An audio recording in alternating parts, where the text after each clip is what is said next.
ಯೋಂತಃ ಪ್ರವಿಶ್ಯ ಮಮ ವಾಚಮಿಮಾಂ ಪ್ರಸುಪ್ತಾಂ ಸಂಜೀವಯತ್ಯಖಿಲಶಕ್ತಿಧರಸ್ವಧಾಮ್ನಃ ಅನ್ಯಾಂಶ್ಚ ಹಸ್ತಚರಣಶ್ರವಣತ್ವಗಾದೀನ್ ಪ್ರಾಣಾನ್ನಮೋ ಭಗವತೆ ಪುರುಷಾಯ ತುಭ್ಯಂ. ಯಾ ವರ್ಣಪದವಾಕ್ಯಾರ್ಥಗದ್ಯಪದ್ಯಸ್ವರೂಪಿಣಿ ವಾಚಿ ನರ್ತಯತ್ ಕ್ಷಿಪ್ರಂ ಮೇಧಾನ್ ದೇವಿ ಸರಸ್ವತಿ.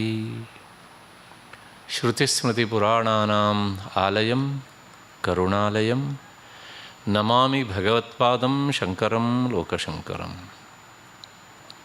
ಕೂಜಂತಂ ರಾಮ ರಾಮೇತಿ ಮಧುರಂ ಮಧುರಾಕ್ಷರಂ ಆರುಹ್ಯ ಕವಿತಾಶಾಖಾಂ ವಂದೇ ವಾಲ್ಮೀಕಿಕೋಕಿಲಂ. ತಪಸ್ವಾಧ್ಯಾಯ ನಿರತಂ ತಪಸ್ವಿ ವಾಗ್ವಿದಾಂ ವರಂ ನಾರದಂ ಪರಿಪಪ್ರಚ್ಛ ವಾಲ್ಮೀಕಿ ಮುನಿಪುಂಗವಂ. ಕಲ್ಯಾಣಾನಾಂ ನಿಧಾನಂ ಕಲಿಮಲಮಥನಂ ಪಾವನಂ ಪಾವನಾನಾಂ ಪಾಥೇಯಂ ಯನ್ಮುಮುಕ್ಷೋಃ ಸಪದಿ ಪರಪದಪ್ರಾಪ್ತಯೇ ಪ್ರಸ್ಥಿತಸ್ಯ ವಿಶ್ರಾಮಸ್ಥಾನಮೇಕಂ ಕವಿವರವಚಸಾಂ ಜೀವನಂ ಸಜ್ಜನಾನಾಂ. ಬೀಜಂ ಧರ್ಮದ್ರುಮಸ್ಯ ಪ್ರಭವತು ಭವತಾಂ ಭೂತಯೇ ರಾಮನಾಮ. ಬೀಜಂ ಧರ್ಮದ್ರುಮಸ್ಯ ಪ್ರಭವತು ಭವತಾಂ ಭೂತಯೇ ರಾಮನಾಮ. ಆರಾಮಃ ಕಲ್ಪವೃಕ್ಷಾಣಾಂ ವಿರಾಮಃ ಸಕಲಾಪದಾಂ ಅಭಿರಾಮಸ್ತ್ರಿಲೋಕಾನಾಂ ರಾಮಃ ನಮಃ. ರಾಮಃ ಶ್ರೀಮಾನ್ ಸನಃ ಪ್ರಭುಃ ರಾಮಃ ಶ್ರೀಮಾನ್ ಸಮೇ ಪ್ರಭುಃ. ಯತ್ರ ಯತ್ರ ರಘುನಾಥ ಕೀರ್ತನಂ ತತ್ರ ತತ್ರ ಕೃತಮಸ್ತಕಾಂಜಲಿಂ ಬಾಷ್ಪವಾರಿ ಪರಿಪೂರ್ಣಲೋಚನಂ ಮಾರುತಿಂ ಪ್ರಣತ ರಾಕ್ಷಸಾಂತಕಂ. ಮಾರುತಿಂ ಪ್ರಣತ ರಾಕ್ಷಸಾಂತಕಂ.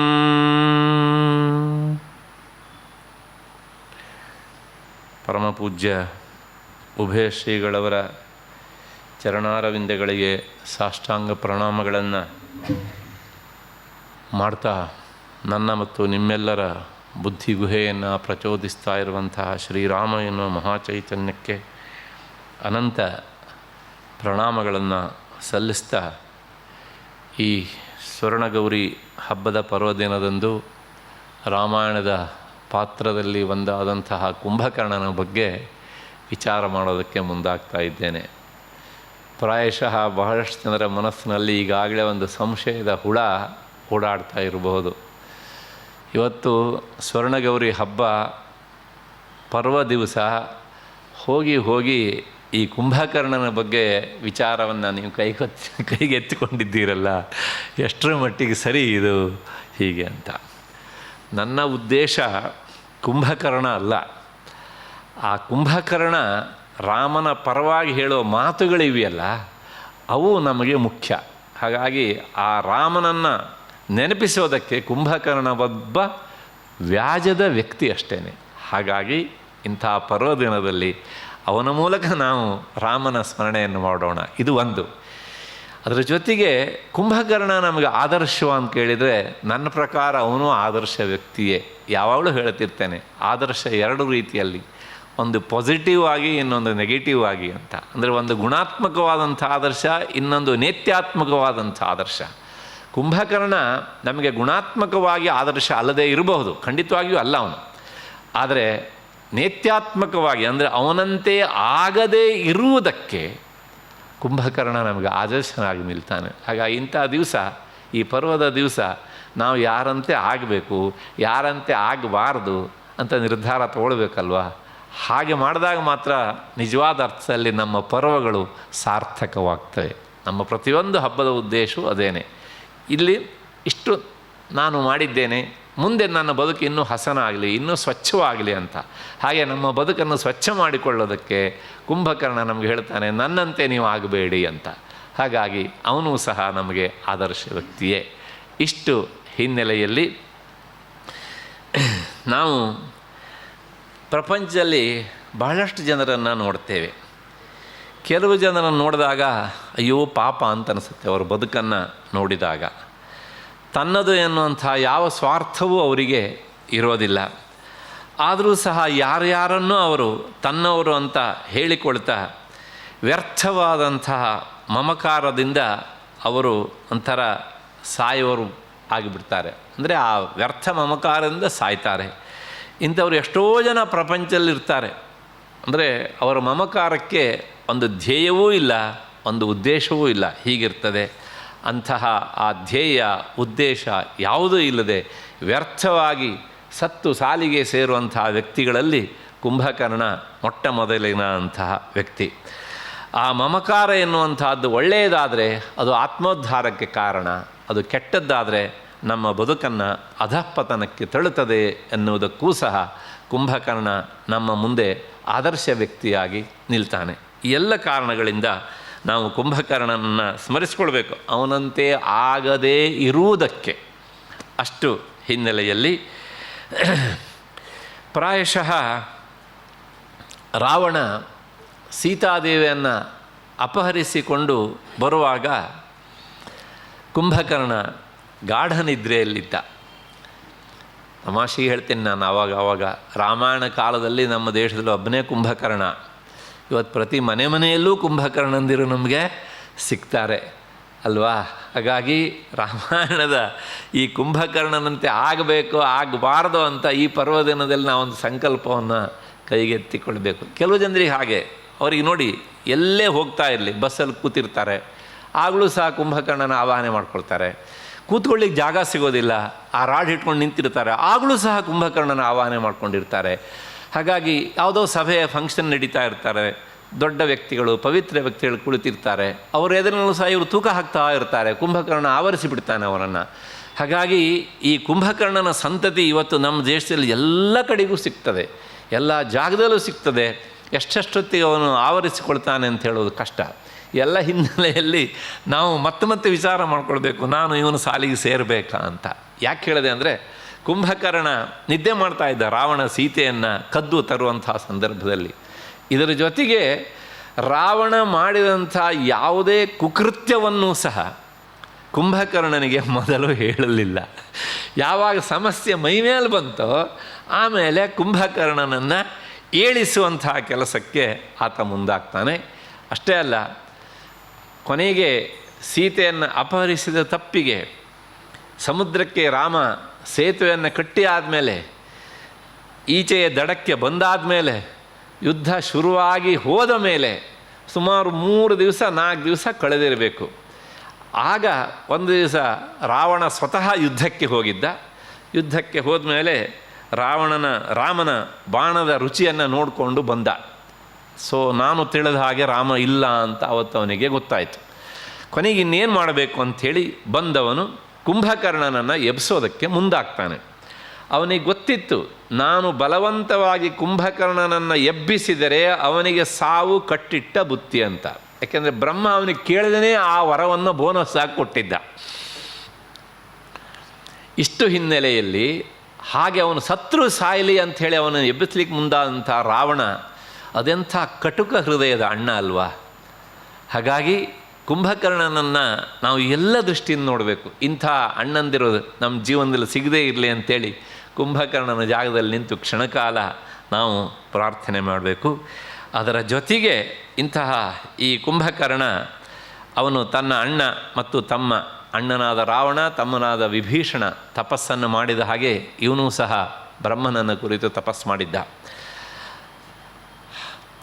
ತಪಸ್ಸನ್ನು ಯಾಕೆ ಮಾಡಿದ್ದ ಅಂದರೆ ವರ ಕೇಳೋದಕ್ಕೆ ಅಂತ. ಒಂದು ಮಾತನ್ನು ನಾವು ನೆನಪಿಟ್ಕೊಳ್ಬೇಕು, ತಪಸ್ಸು ಮಾಡೋರೆಲ್ಲರೂ ಸಹ ಒಳ್ಳೆಯವರಲ್ಲ. ಇದು ನಂಬರ್ 1. ಈ ಮಾತಿಗೆ ಅಂಡರ್ಲೈನ್ ಮಾಡ್ಕೊಳ್ಳಿ. ಅದ್ರ ಜೊತೆಗೆ ತಪಸ್ಸು ಮಾಡುವವರ ಉದ್ದೇಶ ಎಲ್ಲವೂ ಸಹ ಒಳ್ಳೆಯದಾಗಿರಬೇಕು ಅಂತ ಇಲ್ಲ. ಇದು 2. ಹಾಗಾಗಿ ಈ ಅಂಶ ನಮಗೆ ಸ್ಪಷ್ಟವಾಗಿ ಗೊತ್ತಿರಬೇಕು. ಹಾಗಾಗಿ ಈ ಕುಂಭಕರ್ಣನು ಸಹ ತಪಸ್ಸನ್ನು ಮಾಡಿದ. ಯಾಕೆ ತಪಸ್ಸನ್ನು ಮಾಡಿದ? ಅವನಿಗೆ ತಪಸ್ಸನ್ನು ಮಾಡುವ ಅವಶ್ಯಕತೆ ಇತ್ತ ಅಂತ ಪ್ರಶ್ನೆ. ಅವನು ಹೇಗಿದ್ದ ಕೇಳಿದರೆ ವಾಲ್ಮೀಕಿ ಮುನಿಗಳು ವರ್ಣನೆ ಮಾಡ್ತಾರೆ. ಅವನ ಸ್ವಭಾವ ಬಹಳ ವಿಚಿತ್ರವಾಗಿತ್ತು. ಅಂದರೆ ಅವನು ಈ ಋಷಿ ಮುನಿಗಳನ್ನೆಲ್ಲ ಹಿಡಿದು ತಿಂತಿದ್ದ. ಅಂದರೆ ಏನು ಅಂದರೆ ಹೀಗೆ ಅವರನ್ನು ತುಂಡು ಮಾಡಿಕೊಂಡು ಕತ್ತರಿಸಿಕೊಂಡು ಹಿಂಸಿಸಿಯೋ ಅಲ್ಲ, ಹೋಗ್ತಾಯಿದ್ರೆ ಹಿಡ್ಕೊಳ್ಳೋದು, ಬಾಯಿ ಹಾಕ್ಕೊಬಿಡೋದು ಹೀಗೆ. ಅಂದರೆ ಅವನ ಪರ್ಸ್ನಾಲಿಟಿ ಎಷ್ಟು ದೊಡ್ಡದಾಗಿತ್ತು ಲೆಕ್ಕ ಹಾಕ್ಕೊಳ್ಳಿ ನೀವು. ಅವ್ರು ಹೇಳ್ತಾರೆ ಆ ಲಂಕೆಯ ಪ್ರಾಕಾರ ಹತ್ತತ್ರ ಒಂದು 50 ಅಡಿ ಎತ್ತರ ಇತ್ತು ಅಂತ ಇಟ್ಕೊಳ್ಳಿ. ಆ 50 ಅಡಿಯ ಒಳಗಿರುವ ಪ್ರಾಕಾರದ ಒಳಗೆ ನಿಂತರೆ ಅವನು ಹೊರಗಿರುವಂಥ ಕಪಿ ಸೈನಿಕರಿಗೆ ಅವನ ಟೊಂಕಕ್ಕಿಂತ ಮೇಲಿನ ಭಾಗ ಕಾಣ್ತಿತ್ತಂತೆ. ನೀವು ಊಹಿಸಿಕೊಳ್ಳಿ ಅವನ ಆಳತನ, ಅವನ ಪರ್ಸ್ನಾಲಿಟಿ ಹೇಗಿತ್ತು ಅಂಥೇಳಿ. ಅದಕ್ಕೋಸ್ಕರ ಲಂಕೆಯಲ್ಲಿ ಅವನಿಗೆ ಇರೋದಕ್ಕೆ ಅಂತ ವಾಸಸ್ಥಾನವಾಗಿ ಒಂದು ಅರಮನೆಯನ್ನು ರಾವಣ ಕೊಟ್ಟಿರಲಿಲ್ಲ. ಲಂಕೆಯ ಹೊರಗೆ ಒಂದು ಓಪನ್ ಆದಂಥ ಗವಿಯಲ್ಲಿ ಅವನು ಬಿದ್ದುಕೊಳ್ತಿದ್ದ. ಆ ಗವಿ ಎಷ್ಟು ದೊಡ್ಡದಾಗಿರಬೇಕು ಅಂತ ನೀವು ಲೆಕ್ಕ ಹಾಕಿ. ಅಕಸ್ಮಾತ್ತಾಗಿ ಯಾವುದಾದ್ರು ಪ್ರಾಣಿಯೋ ಪಕ್ಷಿಯೋ ಬಂದರೆ ಅವುಗಳ ದುರಾದೃಷ್ಟ. ಆವತ್ತು ಅವನು ಗವಿ ಒಳಗೆ ಹೋಗ್ತಾ ಇರಲಿಲ್ಲ, ಅವು ಗವಿ ಒಳಗಡೆ ಹೋಗ್ತಾ ಇರಲಿಲ್ಲ. ಗವಿಯ ನೆಪದಿಂದ ಕುಂಭಕರ್ಣನ ತೆರೆದ ಬಾಯಿ ಒಳಗೆ ಹೋಗ್ತಿದ್ದವು. ಹಾಗಾಗಿ ಇಂಥ ಭೀಕರವಾದಂತಹ ವ್ಯಕ್ತಿತ್ವ ಒಂದು. ಅದರ ಜೊತೆಗೆ ಪ್ರಜಾನಾಂ ಭಕ್ಷಣಂಚಾಪಿ, ಪ್ರಜೆಗಳನ್ನು ಹಾಗಾಗಿ ಹಿಡಿತ. ಮತ್ತು ಅವ್ರ ದೇಹದೊಳಗಿನ ಮೂಳೆ ಗೀಳೆ ಅವನಿಗೇನು ಕೆಲಸ ಮಾಡ್ತಾ ಇರಲಿಲ್ಲವು. ಆ ಪಾಟಿಯಾಗಿ ಒಂಥರ ವಿಚಿತ್ರವಾದ ಸ್ವಭಾವ. ದೇವಾನಾಂಚಾಪಿ ಧರ್ಷಣಂ, ದೇವತೆಗಳನ್ನು ಹಾಗೆ. ಅವನು ಈ ನವಗ್ರಹಗಳೆಲ್ಲ ಎದುರಿಗೆ ಏನಾದ್ರು ಬಂದರೆ ಅಷ್ಟೇ, ನಾವು ನೀವು ಪೂಜೆ ಮಾಡಿದ್ದೆಲ್ಲ ವ್ಯರ್ಥ. ಹಾಗೆ ಅವ್ರನ್ನ ಇವನು ಬಾಯಿ ಹಾಕ್ಕೊಬಿಡ್ತಿದ್ದ ಒಂಥರ. ಮತ್ತು ಆಶ್ರಮಧ್ವಂಸನಂ ಚಾಪಿ, ಋಷಿಮುನಿಗಳ ಆಶ್ರಮವನ್ನು ಹಿಂಸೆ ಮಾಡೋದು ಅಂದರೆ ಅವನು ಒಂಥರ ಆಟ ಹೀಗೆ ಅಂತ. ಪರಸ್ತ್ರೀ ಹರಣಂ ಭೃಶಂ, ಅಣ್ಣ ಹಾಕಿಕೊಟ್ಟ ದಾರಿ ಇದು. ಅದ್ರ ಒಂದೇ ಒಂದು ಅದೃಷ್ಟ ಅಂದರೆ, ದುರ್ದೈವ ಅಂದರೆ ಅವನಿಗೆ ಅಷ್ಟಾಗಿ ಎಚ್ಚರ ಇರ್ತಾ ಇರಲಿಲ್ಲ. ಇದೆಲ್ಲ ಮಾಡಿದ್ದು ಯಾವಾಗ ಅಂದರೆ ಬ್ರಹ್ಮ ವರ ಕೊಡೋದಕ್ಕಿಂತ ಮೊದಲು. ಅಂದರೆ ವರ ಅಲ್ಲ, ಅದು ವರರೂಪದ ಶಾಪ ಒಂದು ದೃಷ್ಟಿಯಲ್ಲಿ ನೋಡುವುದಾದರೆ. ಹೀಗೆ ಅವನು ಇದ್ದ. ಕೊನೆಗೆ ಏನಾಯಿತು ಕೇಳಿದರೆ, ಈತ ಬ್ರಹ್ಮನನ್ನು ಕುರಿತು ತಪಸ್ಸು ಮಾಡಿದ. ಆ ತಪಸ್ಸಿಗೆ ಇನ್ನೇನು ಬ್ರಹ್ಮ ಬರಬೇಕು, ವರ ಕೊಡಬೇಕು. ಆಗ ದೇವತೆಗಳೆಲ್ಲ ಬ್ರಹ್ಮನ ಹತ್ರ ಓಡಿದರಂತೆ. ಯಾಕೆ ಓಡಿದರು? ಬ್ರಹ್ಮನಿಗೆ ಇದೇ ಮಾತನ್ನು ಹೇಳ್ತಾರೆ, ನೀನು ವರ ಕೊಡದೇನೆ ಅವನು ಇಷ್ಟೆಲ್ಲ ಅಧ್ವಾನ ಮಾಡ್ತಾ ಇದ್ದಾನೆ. ಅಂದರೆ ಯಾರನ್ನು ಬೇಕಾದ್ರೂ ಅವನು ಹಾಗಾಗಿ ತಿಂದುಬಿಡ್ತಾನೆ. ನಾವು ಊಟಕ್ಕೆ ಕೂತಾಗಿ ಬಾಳಕ ತಿಂತೇವಲ್ಲ, ಹಾಗೆ ಒಂಥರ. ಹಾಗಾಗಿ ನಿನ್ನ ವರ ಇಲ್ಲದೇನೆ ಇಂತಹ ಲೋಕಕ್ಕೆ ಕಂಟಕಪ್ರಾಯನಾಗಿ ಅವನು ಬೆಳೆದಿದ್ದಾನೆ. ಋಷಿಮನಿಗಳಿಗೆ ಉಳಿಗಾಲ ಇಲ್ಲ, ಅವರು ಅವನ ಕಣ್ಣಿಗೆ ಬೀಳುವಾಗಿಲ್ಲ. ಮತ್ತು ಹಸು ಇರಲಿ, ಹುಲಿ ಇರಲಿ, ಸಿಂಹ ಇರಲಿ, ಯಾವುದೇ ಕ್ರೂರ ಪ್ರಾಣಿಯೂ ಸಹ ಇವನ ಎದುರಿನಲ್ಲಿ ಅವು ಕ್ರೂರ ಪ್ರಾಣಿಗಳಲ್ಲ. ಅಂಥ ಭೀಕರವಾದಂಥ ವ್ಯಕ್ತಿತ್ವ ಅವನದು.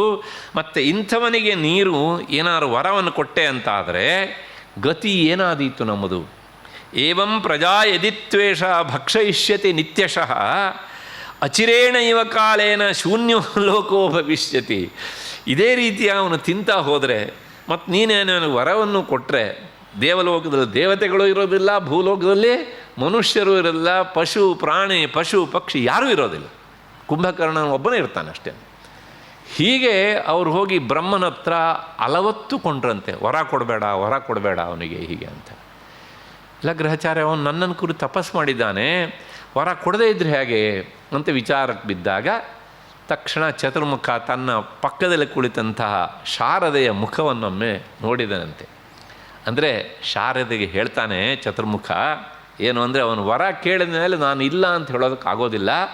ಅದಕ್ಕೋಸ್ಕರ ಅವನು ವರ ಕೇಳುವ ಸಂದರ್ಭದಲ್ಲಿ ದೇವತೆಗಳಿಗೆ ಅನ್ಯಾಯ ರೂಪವಾದಂಥ ವರವನ್ನು ಅವನು ಕೇಳ್ತಾನೆ ಅಂತಾದಾಗ ಅವನ ನಾಲಿಗೆಯಲ್ಲಿ ನಿಂತು ನೀನು ದೇವತೆಗಳ ಅಭೀಷ್ಟ ಸಿದ್ಧಿಗೆ ಹೇಗೆ ಬೇಕು ಹಾಗೆ ಅವನ ನಾಲಿಗೆಯನ್ನು ಹೊರಳಿಸಿಬಿಡು. ಅಂದರೆ ಆ ವರವನ್ನು ಯಾರು ಕೇಳಿದಂಗಾಯಿತು? ಕುಂಭಕರ್ಣನೇ ಕೇಳಿದ ಹಾಗಾಯಿತು. ಅದರಿಂದ ಅನುಕೂಲ ಆಗೋದು ಯಾರಿಗೆ? ದೇವತೆಗಳಿಗೆ ಮತ್ತು ಮನುಷ್ಯರಿಗೆ. ಹೀಗೆ ಚತುರ್ಮುಖ ಹೇಳ್ತಾನೆ, ತತ್ಸ್ವಾತ್ವಂ, ಹಾಗಾಗಿ ಶಾರದೆ ಹೀಗೆ ಹೇಳಿದಾಗ ಶಾರದೆ ತಲೆ ತೂಗಿದಳಂತೆ, ಆಗಬಹುದು ಅಂಥೇಳಿ. ಕೊನೆಗೆ ಏನಾಯಿತು ಅಂದರೆ, ತಸ್ಮಾತ್ ತ್ವಂ ಅದ್ಯ ಪ್ರಭೃತಿ ಮೃತಕಲ್ಪ ಶಯಿಷ್ಯಸೆ. ಇದು ಅವನಿಗೆ ವರ ಸಿಕ್ಕಿದಂಥ ವಿಷಯವನ್ನು ಎರಡು ಕಡೆಗೆ ವಾಲ್ಮೀಕಿ ಮುನಿಗಳು ಹೇಳ್ತಾರೆ. ಒಂದು ಯುದ್ಧಕಾಂಡದಲ್ಲಿ, ಇನ್ನೊಂದು ಉತ್ತರಕಾಂಡದಲ್ಲಿ. ಏನಿದ್ರೂ ಸಹ ಅವನು ವರ ಪಡ್ಕೊಳ್ಳೋದಕ್ಕೆ ಹೋದ. ಚತುರ್ಮುಖ ಬಂದ. ಚತುರ್ಮುಖ ಬಂದು ಕೇಳಿದಾಗ ಶಾರದೆ ತಕ್ಷಣ ನಿನಗೇನು ವರ ಬೇಕು ಅಂತ ಅವನ ಹತ್ರ ಕೇಳ್ತಾ ಇದ್ದಾಗಲೇ ಅದೃಶ್ಯ ರೂಪದಿಂದ ಅವನ ಜಿಹ್ವಾರೂಢಳಾಗಿ ಕುಳಿತು ಬಿಟ್ಳು. ಈತ ಕೇಳ್ತಾನೆ, ಏನು ಕೇಳ್ತಾನೆ ಅಂದರೆ, ವರವ್ಯಾಜೇನ ಮೋಹೋಸ್ಮೈ. ಅವನು ಕೇಳಿದ್ದೇನು ಅಂದರೆ, ನನಗೆ ಸಹಜವಾಗಿ ಅವನು ಕೇಳಿದ್ದು, ದೇವತೆಗಳು ಮೊದಲೇ ಪ್ರಾರ್ಥನೆ ಮಾಡ್ತಾರೆ, ವರವ್ಯಾಜೇನ ಮೋಹೋ ಅಸ್ಮೈ ದೀಯತಾಂ ಅಮಿತಪ್ರಭ. ಅವನು ವರ ಕೇಳಿದಾಗ ಅವನಿಗೆ ಎಲ್ಲಿಲ್ಲದ ಅಜ್ಞಾನ ತಮಸ್ಸಿನ ಪ್ರತಿರೂಪವಾದಂಥ ನಿದ್ರೆಯನ್ನು ನೀನು ಅನುಗ್ರಹಿಸಿಬಿಡು. ಅದರಿಂದ ಲೋಕಾನಾಂ ಸ್ವಸ್ತಿ ಚೈವಂ ಸ್ಯಾತ್, ಜಗತ್ತಿಗೆ ಒಳ್ಳೆಯದಾಗುತ್ತೆ. ಇಂಥವರು ಎಚ್ಚರಾಗಿರೋದಕ್ಕಿಂತ ನಿದ್ದೆ ಮಾಡ್ತಾ ಇರೋದೇ ಕ್ಷೇಮ, ನಾವೆಲ್ಲರೂ ಚೆನ್ನಾಗಿರ್ತೇವೆ ಅಂತ ಹೇಳಿದಾಗ, ಆಗ ಹಾಗೆ ಆಗಲಿ ಅಂತ ಚತುರ್ಮುಖ ಹೇಳಿದ. ಶಾರದೆ ಮುಖವನ್ನು ನೋಡಿದ. ಅವಳು ಬಂದಳು. ಅವಳು ಬಂದಾಗ ಆತ ಕೇಳ್ತಾನೆ, ಸ್ವಪ್ತಂ ವರುಷಾಣ್ಯನೇಕಾನಿ. ನಾಲಿಗೆ ಎಲ್ಲಿ ಸರಸ್ವತಿ ನಿಂತು ನುಡಿಸಿದಂಥ ಮಾತು ಕುಂಭಕರ್ಣ ಕೇಳಿದ್ದು. ಬ್ರಹ್ಮ ಬಂದು ಕೇಳಿದಾಗ, ವರ ಏನು ಬೇಕು ಅಂತ ಕೇಳಿದಾಗ, ಸ್ವಪ್ತಂ ವರುಷಾಣ್ಯನೇಕಾನಿ ದೇವದೇವ ಮಮೇಪ್ಸಿತಂ. ನಾನು ಬಹಳ ಕಾಲ ನಿದ್ದೆ ಮಾಡಬೇಕು ಅಂತ ನನಗನ್ನಿಸ್ತಾ ಇದೆ ಅಂತ ವರವನ್ನು ಕೇಳಿದಂತೆ ತಕ್ಷಣ ಚತುರ್ಮುಖ ತಥಾಸ್ತು ಅಂದ್ಬಿಟ್ಟ. ತಥಾಸ್ತು ಅಂದ ಕೂಡಲೇ ಸರಸ್ವತಿ ಅವನ ನಾಲಿಗೆಯಿಂದ ಹೊರಕ್ಕೆ ಬಂದಳು. ಅವಳು ಹೊರ ಬಂದ ಮೇಲೆ ಇವನಿಗೆ ನಿಜವಾದ ಎಚ್ಚರ ಆಯಿತು. ಓಹೋ, ನಾನು ತಪ್ಪು ಮಾಡಿಬಿಟ್ಟೆ ಅಂತ. ಆದರೆ ಏನು ಮಾಡೋಣ, ಕೇಳಿ ಆಗಿದೆ, ಅವನ ವರವನ್ನು ಕೊಟ್ಟು ಆಗಿದೆ, ಇನ್ನೇನು ಬದಲಾವಣೆ ಮಾಡೋದಕ್ಕಾಗೋದಿಲ್ಲ.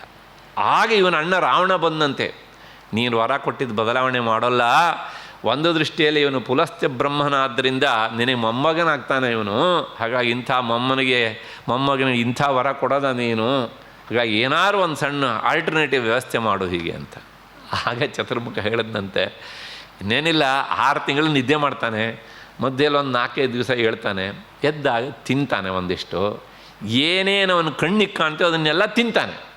ತಿಂದ ಆದಮೇಲೆ ಸಾಧ್ಯ ಆದರೆ ಒಂದಿಷ್ಟು ಅನಾಹುತ ಮಾಡ್ತಾನೆ. ಆವಾಗ ಅವನ ಕಣ್ಣಿಗೆ ಯಾರೂ ಬೀಳಬೇಡಿ, ಮತ್ತೆ ಹೋಗಿ ಅವನ ಗಿವಿಯಾಗಿ ಸೇರಿಕೊಂಡು ನಿದ್ದೆ ಮಾಡ್ತಾನೆ. ಇದಿಷ್ಟೇ ಇವನ ಬದುಕಿನ ಮಹಾಪುರುಷಾರ್ಥ. ಇದು ಒಂದು ವರ ಕೊಟ್ಟಿದ್ದೇನೆ ಅವನಿಗೆ. ಯಾವನಾದರೂ ಅವನನ್ನು ಬಲವಂತವಾಗಿ ಎಬ್ಬಿಸಿದರೆ ಅವನಿಗೆ ಸಾವು ನಿಶ್ಚಿತ. ನಿನ್ನೆ ನಾ ಈ ಮಾತನ್ನು ಹೇಳಿದ್ದೀನಿ ನಾನು. ಹಾಗಾಗಿ ಯಾರೂ ಅವನನ್ನು ಬಲವಂತವಾಗಿ ಎಬ್ಬಿಸಕೂಡದು. ಅಂದರೆ ಅವನು ಹೇಗಿದ್ದ ಅಂದರೆ, ವರ್ಷದಲ್ಲಿ ಒಂದು 5.25 ತಿಂಗಳ ನಿದ್ರೆ, ಆಮೇಲೆ ಒಂದು 8-10 ದಿವಸ ಸ್ವಲ್ಪ ತಿನ್ನೋದು, ಆಮೇಲೆ ಮತ್ತೆ ಮನಗೋದು. ಅಂದರೆ ವರ್ಷದಲ್ಲಿ ಪಾಪ 2 ಸಲ ಎಚ್ಚರ ಆಗ್ತಿತ್ತು ಅವನಿಗೆ. ನಮ್ಮಲ್ಲೂ ಕೆಲವು ಜನ ಈಗಲೂ ಇದ್ದಾರೆ, ಅವ್ರಿಗೆ ದಿವಸದಲ್ಲೇ 2 ಸಲ ಎಚ್ಚರ ಆಗುತ್ತೆ ಹೀಗೆ ಅಂತ. ಹಾಗಾಗಿ ಏಕೆಂದರೆ ಅವರು ಸೂರ್ಯೋದಯ ಸೂರ್ಯಾಸ್ತ ಯಾವುದನ್ನು ನೋಡೋದಿಲ್ಲ. ಹಾಗಾಗಿ ಕುಂಭಕರ್ಣನ ಸಂತತಿ ಇವತ್ತೂ ಸಹ ಬದುಕಿದೆ ಅಂತ ನಾನು ಹೇಳಿದೆ. ಇದರ ಜೊತೆಗೆ ಇದು ವಾಲ್ಮೀಕಿ ಮುನಿಗಳ ಅಭಿಪ್ರಾಯವನ್ನು ನಿಮ್ಮ ಮುಂದಿರಿಸಿದ್ದೇನೆ. ಇನ್ನೊಬ್ಬ ಸಂಸ್ಕೃತ ವ್ಯಾಖ್ಯಾನಕಾರರು ಅದಕ್ಕೊಂದು ಬಹಳ ಸರಸವಾದಂಥ ವಿವರಣೆಯನ್ನು ಕೊಟ್ಟಿದ್ದಾರೆ. ಅವನು ವರ ಕೇಳಿದಾಗ ಸರಸ್ವತಿಯ ಮುಖ ನೋಡಿದ ಚತುರ್ಮುಖ ಅಂತ ಹೇಳಿದ್ನಲ್ಲ, ಆಗ ಸರಸ್ವತಿ ಅವನಿಗೆ ನಾಲಿಗೆಯನ್ನು ಹೊರಳಿಸಬೇಕು. ತಕ್ಷಣ ಅವಳು ಇವನ ಮನಸ್ಸಿನಲ್ಲಿ ಏನಿದೆ ಅನ್ನೋದನ್ನು ವಿಚಾರ ಮಾಡಲಿಲ್ಲಂತೆ. ಕುಂಭಕರ್ಣನ ಮನಸ್ಸಿನಲ್ಲಿ ವರವನ್ನು ಕೇಳುವಾಗಿತ್ತು. ಏನು ಅಂದರೆ, ನಿರ್ದೇವಂ ಮಮಾಭೀಪ್ಸಿತಂ, ಈ ಜಗತ್ತಿನಲ್ಲಿ ದೇವತೆಗಳೇ ಇರಬಾರ್ದು, ಅಂಥ ಕೆಲಸ ಮಾಡೋದಕ್ಕೆ ನನಗೆ ಶಕ್ತಿಯನ್ನು ಕೊಡು ಅಂತ ಅವನ ಮನಸ್ಸಿನಲ್ಲಿ ಇತ್ತಂತೆ. ನಾಲಿಗೆಯಲ್ಲಿ ಕುಳಿತಂತಹ ಸರಸ್ವತಿಗೆ ಮನಸ್ಸಿಗೆ ಹತ್ತಿರ ತಾನೆ ತೀರಾ. ಹಾಗಾಗಿ ಅದು ಅವಳಿಗೆ ಗೊತ್ತಾಯಿತು, ಓ ಇದು ಬಹಳ ಡೇಂಜರ್ ಇದು ಅಂಥೇಳಿ ಆ ರೇಪ ನಿರ್ದೇವ ಮೃಕಾರ ಇದೆಯಲ್ಲ ಅದನ್ನು ಮುಂದಕ್ಕೆ ಹಾಕಿಸ್ಬಿಟ್ಲಂತೆ ಅವಳೇ ನಾಲಿಗೆ. ಏನು ಅಂದರೆ, ನಿದ್ರೈವ ಮಮಾಭೀಪ್ಸಿತಂ ಅಂತ. ಅವನು ನಿರ್ದೇವಂ ಮಮಾಭೀಪ್ಸಿತಂ ಅಂತ ಕೇಳಬೇಕು ಅಂತ ಅಂದ್ಕೊಂಡಿದ್ದ. ಸರಸ್ವತಿ ಒಳಗಡೆ ಕುಳಿತು ಏನು ಮಾಡಿದ್ಲು, ನಿದ್ರೈವ ಮಮಾಭೀಪ್ಸಿತಂ, ನಿದ್ರೆಯೇ ನನಗೆ ವರ, ಅದನ್ನು ಕೊಡು ನನಗೆ ಅಂತ ಕೇಳಿ. ನೋಡಿದ್ರ, ಸರಸ್ವತಿ ಯಾರನ್ನು ಅನುಗ್ರಹಿಸಬೇಕು, ಯಾರನ್ನು ನಿಗ್ರಹಿಸಬೇಕು ಅಂತ ಅವಳು ತೀರ್ಮಾನ ಮಾಡ್ತಾಳೆ. ನಾವು ಎಷ್ಟೋ ಸಲ ನೋಡ್ತೇವೆ, ಏನೋ ಹೇಳಬೇಕು ಅಂತ ಮೈಕ್ ಮುಂದ್ಗಡೆ ಬಂದು ನಮ್ಮ ಬಾಯನ್ನು ಒಡ್ಡಿರ್ತೇವೆ, ಆಮೇಲೆ ಹೇಳಲಿಕ್ಕಾಗದೆ ಇನ್ನೇನೇನೋ ಬೆಬ್ಬೆಬ್ಬೆ ಅಂದ್ಕೊಂಡು ಹೋಗ್ತಾ ಇರ್ತೇವೆ. ಯಾಕೆಂದರೆ ಅದು ಸರಸ್ವತಿಯ ವಿಲಾಸ. ಮತ್ತು ಕೆಲವು ಸಲ ನಾವು ಅಂದ್ಕೊಂಡೇ ಇರೋದಿಲ್ವ, ಅವತ್ತು ಅಂದ್ಕೊಳ್ಳದೇ ಇರೋಕ್ಕಿಂತ ಉತ್ತಮವಾದಂಥ ವಿಚಾರ ಬರುತ್ತೆ, ಅದು ಸಹ ಸರಸ್ವತಿಯ ವಿಲಾಸ. ನಮ್ಮ ಅದು ಪ್ರತಿಭೆ ಅಲ್ಲ, ನನ್ನ ಪ್ರಕಾರ ಅದು ಅವಳ ಅನುಗ್ರಹ. ಹಾಗಾಗಿ ನಾವು ಆಡುವ ಮಾತೆಲ್ಲವೂ ಸಹ ಅವಳ ರೂಪ. ಇಷ್ಟು ಹಿನ್ನೆಲೆಯಲ್ಲಿ ಹೀಗೆ ಇದು ಆ ಮೊದಲನೆಯ ಒಂದು ಸೆಂಟೆನ್ಸಿಗಿಂತಲೂ ಹೆಚ್ಚು ಸ್ವರಸವಾದಂತಹ ಪಾಠ ಅಂತ ಕಾಣುತ್ತೆ. ಒಂದು ವ್ಯಾಖ್ಯಾನಕಾರರು ಅದನ್ನು ಬರೆದಿದ್ದಾರೆ. ಇಷ್ಟೆಲ್ಲ ಆದಮೇಲೆ ವರವನ್ನು ತಗೊಂಡು ಬಂದ. ಹೀಗೆ ಅವನ ಜೀವನ ಸಾಗ್ತಾ ಇತ್ತು. ನಾನು ಮೊದಲೇ ಹೇಳಿದ ಹಾಗೆ ರಾವಣ ಯಾವುದೇ ತನ್ನ ದುರಾಲೋಚನೆಯನ್ನು ಸಹ ಇವನಿಗೆ ಹೇಳಲಿಲ್ಲ, ಯಾಕೆಂದರೆ ಹೇಳಲಿಕ್ಕೆ ಆಗ್ತಾ ಇರಲಿಲ್ಲ ಹೀಗೆ ಅಂತ. ಕೊನೆಗೆ ಕುಂಭಕರ್ಣ ಮೊದಲು ನಮಗೆ ಕಾಣಿಸುವುದು ಯಾವಾಗ ಅಂದರೆ, ನಿನ್ನೆ ದಿವಸ ಹೇಳಿದ್ದೇನೆ, ಆ ರಾವಣ ಕರೆದಂತಹ ಮಂತ್ರಾಲೋಚನೆಯ ಮೀಟಿಂಗ್ನಲ್ಲಿ ಆತ ಕೊನೆಯ ಮೀಟಿಂಗಿಗೆ ಅಂದರೆ ಆ ಸಭೆಯಲ್ಲಿ ಆತ ಹಾಜರಿರ್ತಾನೆ. ಹಾಜರಿದ್ದಾಗ ಅವನಿಗೆ ಹಿಂದೆ ಗೊತ್ತಿಲ್ಲ ಮುಂದೆ ಗೊತ್ತಿಲ್ಲ ಪಾಪ. ಆದರೂ ಕುಂಭಕರ್ಣನ ವಿಷಯ ತಿಳಿಸ್ಬೇಕಲ್ಲ. ಸೋಕಾಲ್ಡ್ ಈ ರಾವಣ ಅವನಿಗೆ ವಿಷಯವನ್ನು ತಿಳಿಸುವುದನ್ನು ನೋಡಿ, ಸಾಮೇ ಶಯನಮಾರೋಢಂ ಇಚ್ಛತ್ಯಲಸಗಾಮಿನಿ, ಮೂಲ ರಾಮಾಯಣದ ಪಂಕ್ತಿಯನ್ನು ನಿಮ್ಮ ಮುಂದೆ ಇಡ್ತಾ ಇದ್ದೇನೆ. ಕುಂಭಕರ್ಣನ ತಲೆಗೆ ವಿಷಬೀಜವನ್ನು ಹೇಗೆ ಬಿತ್ತುತ್ತಾ ಇದ್ದಾನೆ. ಸಾ ಅಂದರೆ ಸೀತಾದೇವಿ, ಅವಳಾಗಿ ನನ್ನನ್ನು ಒರೆಸಿದ್ದಾಳೆ. ಆದರೆ ಅಲಸಗಾಮಿನಿ 1 ವರ್ಷಗಳ ಕಾಲವನ್ನು ಕೇಳಿದ್ದಾಳೆ. ಆ ವರ್ಷ ಮುಗಿಯೋದಕ್ಕೆ ಇನ್ನು 2 ತಿಂಗಳ ಸಮಯ ಉಂಟು. ಆಗಲೇ ರಾಮ ನನ್ನ ಮೇಲೆ ಆಕ್ರಮಣ ಮಾಡಲಿಕ್ಕೆ ಮುಂದಾಗಿದ್ದಾನೆ. ಸಾತು ಸಂವತ್ಸರಂ ಕಾಲಂ ಮಮಾಯಾಚತ ಭಾಮಿನಿ. ಇದನ್ನೆಲ್ಲ ಯಾಕೆ ಹೇಳ್ತಿದ್ದೇನೆ ಅಂದರೆ, ಆಮೇಲೆ ಗಣೇಶ್ ಭಟ್ ಹೋಬಳಿ ಇದನ್ನು ಹೇಳದ ಅಂತ ಆಗಬಾರ್ದು. ಮೂಲವನ್ನು ಅದಕ್ಕೋಸ್ಕರ ನಿಮ್ಮ ಮುಂದೆ ಮತ್ತೆ ಮತ್ತೆ ಎತ್ತಿ ಎತ್ತಿ ಇಡ್ತಾ ಇದ್ದೇನೆ. ಹಾಗಾಗಿ ರಾವಣ ಎಂಥ ಮೋಸಗಾರ, ಎಂಥ ವಂಚಕ ಅನ್ನೋದನ್ನೆಲ್ಲ ನಾವು ನಾಡಿದ್ದು ವಿಶೇಷವಾಗಿ ನೋಡ್ತೇವೆ. ಹೀಗೆ ಹೇಳಿದಾಗ ಕ್ಷಣಕಾಲ ಕುಂಭಕರ್ಣ ಹೌದೋ ಅಂತ ಅಂದ್ಕೊಂಡ್ಬಿಟ್ಟ ಅಂತ ಕಾಣುತ್ತೆ. ಆದರೆ ಮರುಕ್ಷಣದಲ್ಲಿ ಅವನು ವಿಚಾರ ಮಾಡ್ತಾನೆ. ಕುಂಭಕರ್ಣನ ದುಷ್ಟತನ ಅದೆಲ್ಲ ಬೇರೆ, ಅವನ ಹೊಟ್ಟೆಪಾಡಿಗೆ, ಅವನ ನಿದ್ರೆಗೋಸ್ಕರ. ಆದರೆ ಈ ರಾವಣನ ವಿಷಯದಲ್ಲಿ ಎಲ್ಲೋ ಒಂದು ಕಡೆ ಅವನಿಗೊಂದು ಸಣ್ಣ ಸಂಶಯದ ಸೆಲೆ ಸದಾ ಇತ್ತು. ಹಾಗಾಗಿ ತನ್ನ ಅಣ್ಣ ಹೇಳೋದೆಲ್ಲ ಸತ್ಯ ಅಲ್ಲ ಅಂತ ಅವನಿಗೆ ಅನಿಸಿರಬೇಕು. ಆತ ಒಂದು ಮಾತನ್ನು ಹೇಳ್ತಾನೆ ನೋಡಿ, ಯದಾತು ರಾಮಸ್ಯ ಸಲಕ್ಷ್ಮಣಸ್ಯ ಪ್ರಸಹ್ಯ ಸೀತಾ ಖಲು ಸಾ ಇಹ ಆಹೃತ ಸಕೃತ್ಸಮೀಕ್ಷೈವ ಸುನಿಶ್ಚಿತಂ ತದಾ ಭಜೇತ ಚಿತ್ತಂ ಯಮುನೇವ ಯಾಮುನಂ. ನನಗನ್ನಿಸುತ್ತೆ ಅಣ್ಣ ನೀ ತಪ್ಪು ಕೆಲಸ ಮಾಡಿದೆ ಅಂತ ನೇರವಾಗಿ ಹೇಳ್ತಾನೆ ಅವನು. ಈ ಮಾತನ್ನೆಲ್ಲ ಕೇಳಿದ ಅವನಿಗೊಂಥರ ಈ ಮೆಣಸಿನಕಾಯಿ ನುರಿದಂಗಿರುತ್ತೆ ರಾವಣನಿಗೆ.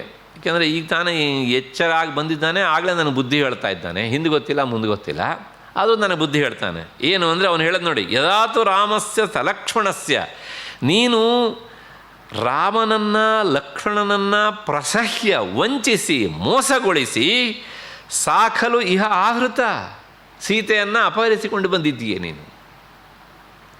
ಯಾವ ಭವಿಷ್ಯ ಅವನಿಗೆ ಗೊತ್ತಿತ್ತು ಏನೋ ನೋಡಿ. ಇದೇ ಮಾತನ್ನು ಹೇಳ್ತಾನೆ ನೇರವಾಗಿ. ಸಕೃತ್ ಸಮೀಕ್ಷೆಯ ಒಂದು ಸಲ ನೀನು ವಿಚಾರ ಮಾಡಬಹುದಿತ್ತು. ಆ ಸಕೃತ್ ಸಮೀಕ್ಷೆ ಒಂದು ಸಲ ವಿಚಾರ ಮಾಡ್ಬೋದಿತ್ತು ಅಂದರೆ ನಿನಗೆ ಗೊತ್ತಿರಬೇಕಿತ್ತಲ್ವ. ಬ್ರಹ್ಮ ನಿನಗೆ ವರ ಕೊಡಬೇಕಿದ್ರೆ ಒಂದು ವಾಕ್ಯ ಸೇರಿಸಿದ್ದ, ನೀನೇ ಅದನ್ನು ಕೇಳಿರಲಿಲ್ಲ, ಅವನು ತಥಾಸ್ತು ಅಂದಿದ್ದ. ನನಗೆ ಈ ಮನುಷ್ಯರಿಂದ ಏನೂ ಆಗೋದಿಲ್ಲ, ಹಾಗಾಗಿ ಬರೋದಾರು ಮನುಷ್ಯರಿಂದ ಸಾವು ಬಂದ್ಕೊಂಡು ಹೋಗಲಿ, ಅವ್ರು ನನ್ನನ್ನು ಸಾಯಿಸೋದಕ್ಕೆ ಆಗೋದಿಲ್ಲ, ಬೇರೆ ಯಾರಿಂದನೂ ನನಗೆ ಸಾವು ಬರಬಾರದು ಅಂತಾನೆ ನೀವು ಕೇಳಿದ್ದು. ಸೀತೆ ಈಗ ಯಾರ ಪತ್ನಿ? ರಾಮನ ಪತ್ನಿ. ರಾಮ ಯಾರು? ಮಾನುಷ. ಅಷ್ಟೇ ಅಲ್ಲ, ಸಮುದ್ರಕ್ಕೆ ಸೇತುವೆಯನ್ನು ಕಟ್ಟಿದ್ದಾನೆ ಅಂತ ನಾನೀಗ ಕೇಳಿದ್ದೇನೆ. ಸಾಮಾನ್ಯ ಮನುಷ್ಯ ಈ ಕೆಲಸ ಮಾಡೋದಕ್ಕೆ ಸಾಧ್ಯನಾ? ಅಷ್ಟೇ ಅಲ್ಲ, ದಾಟಿ ಬಂದು ಈಚೆ ದಡೆಯಲ್ಲಿ ಅವರು ಶಿಬಿರ ಹಾಕಿಕೊಂಡಿದ್ದಾರೆ. ಅದ್ರ ಜೊತೆಗೆ 4ನೇ ದಿವಸದ ಯುದ್ಧ ಆಗ್ತಾ ಇದೆ.